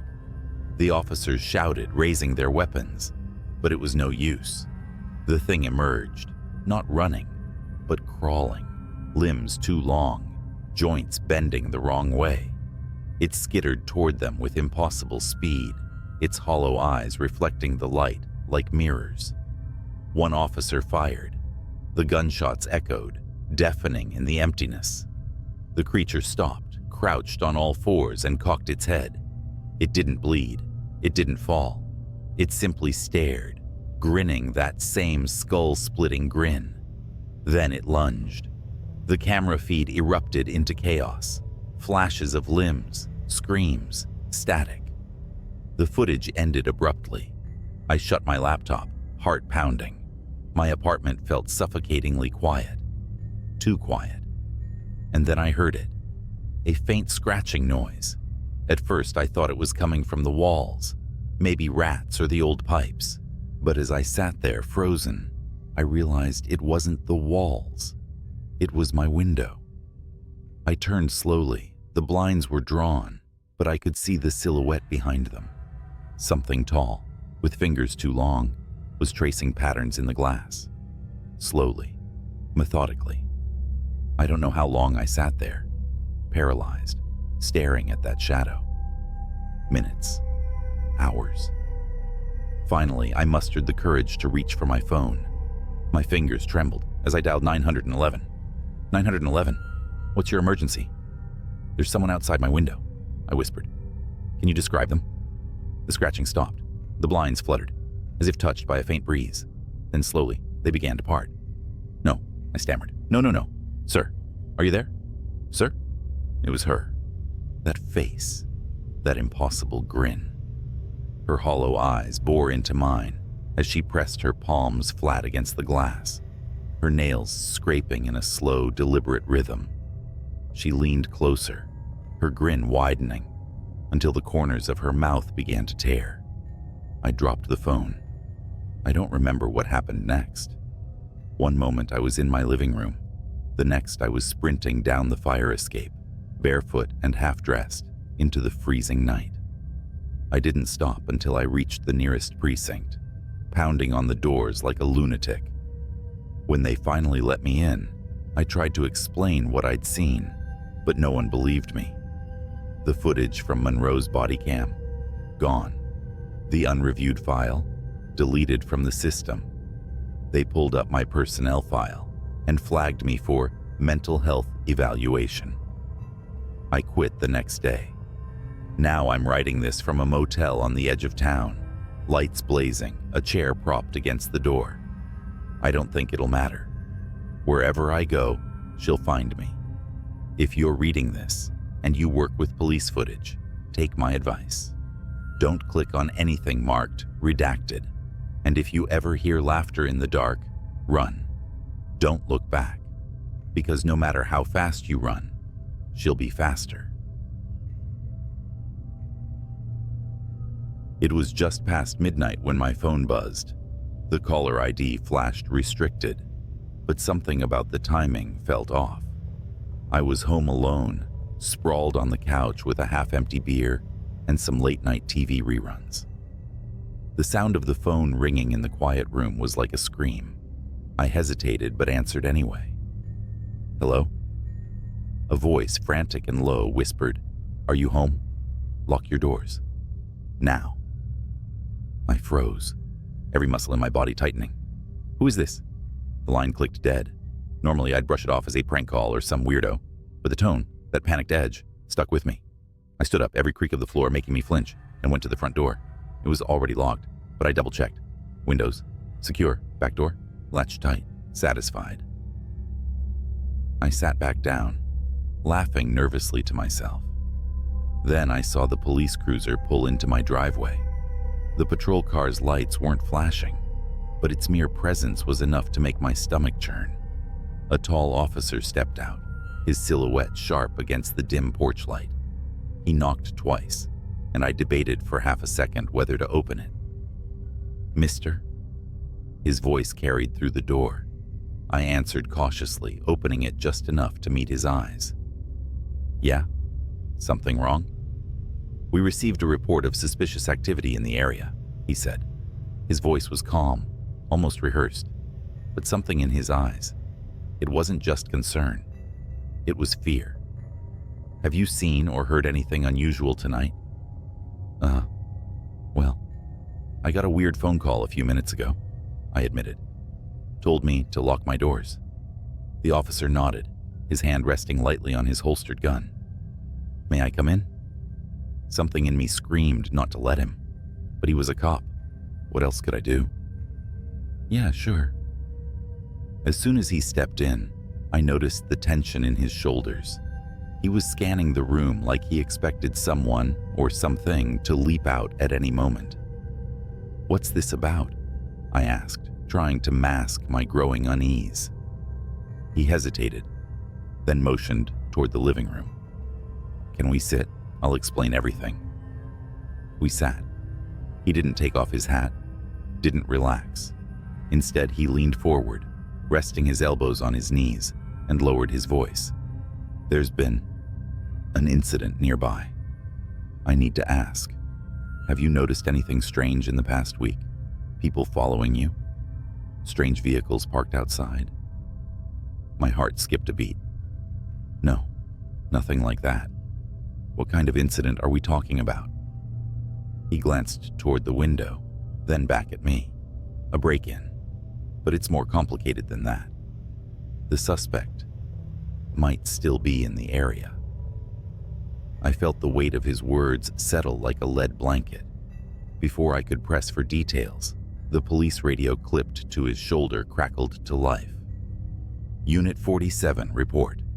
Suspect confirmed near Elm and 3rd. Proceed with caution. All units advised. The officer shot up, his hand immediately gripping his gun. Stay here, he ordered. Lock the door behind me. Don't answer for anyone but the police. And just like that, he was gone. The red and blue glow of his cruiser fading down the street. I locked the door as he instructed, but the silence that followed was unbearable. That's when I noticed something. The basement door. It was slightly ajar. I stared at the basement door, my pulse roaring in my ears. I was sure I had closed it earlier. Positive. Every nerve in my body screamed for me to call the officer back, but my phone sat uselessly on the coffee table. I wasn't even sure I could move. Then came the sound. A soft, deliberate creak, like someone shifting their weight on the wooden basement steps. I backed away instinctively, eyes locked on the gap, where the door hung slightly open. The living room suddenly felt suffocating. Every shadow stretched longer, every sound amplified. I grabbed the nearest thing resembling a weapon, a heavy floor lamp, and inched closer to the door. Hello? My voice barely broke a whisper.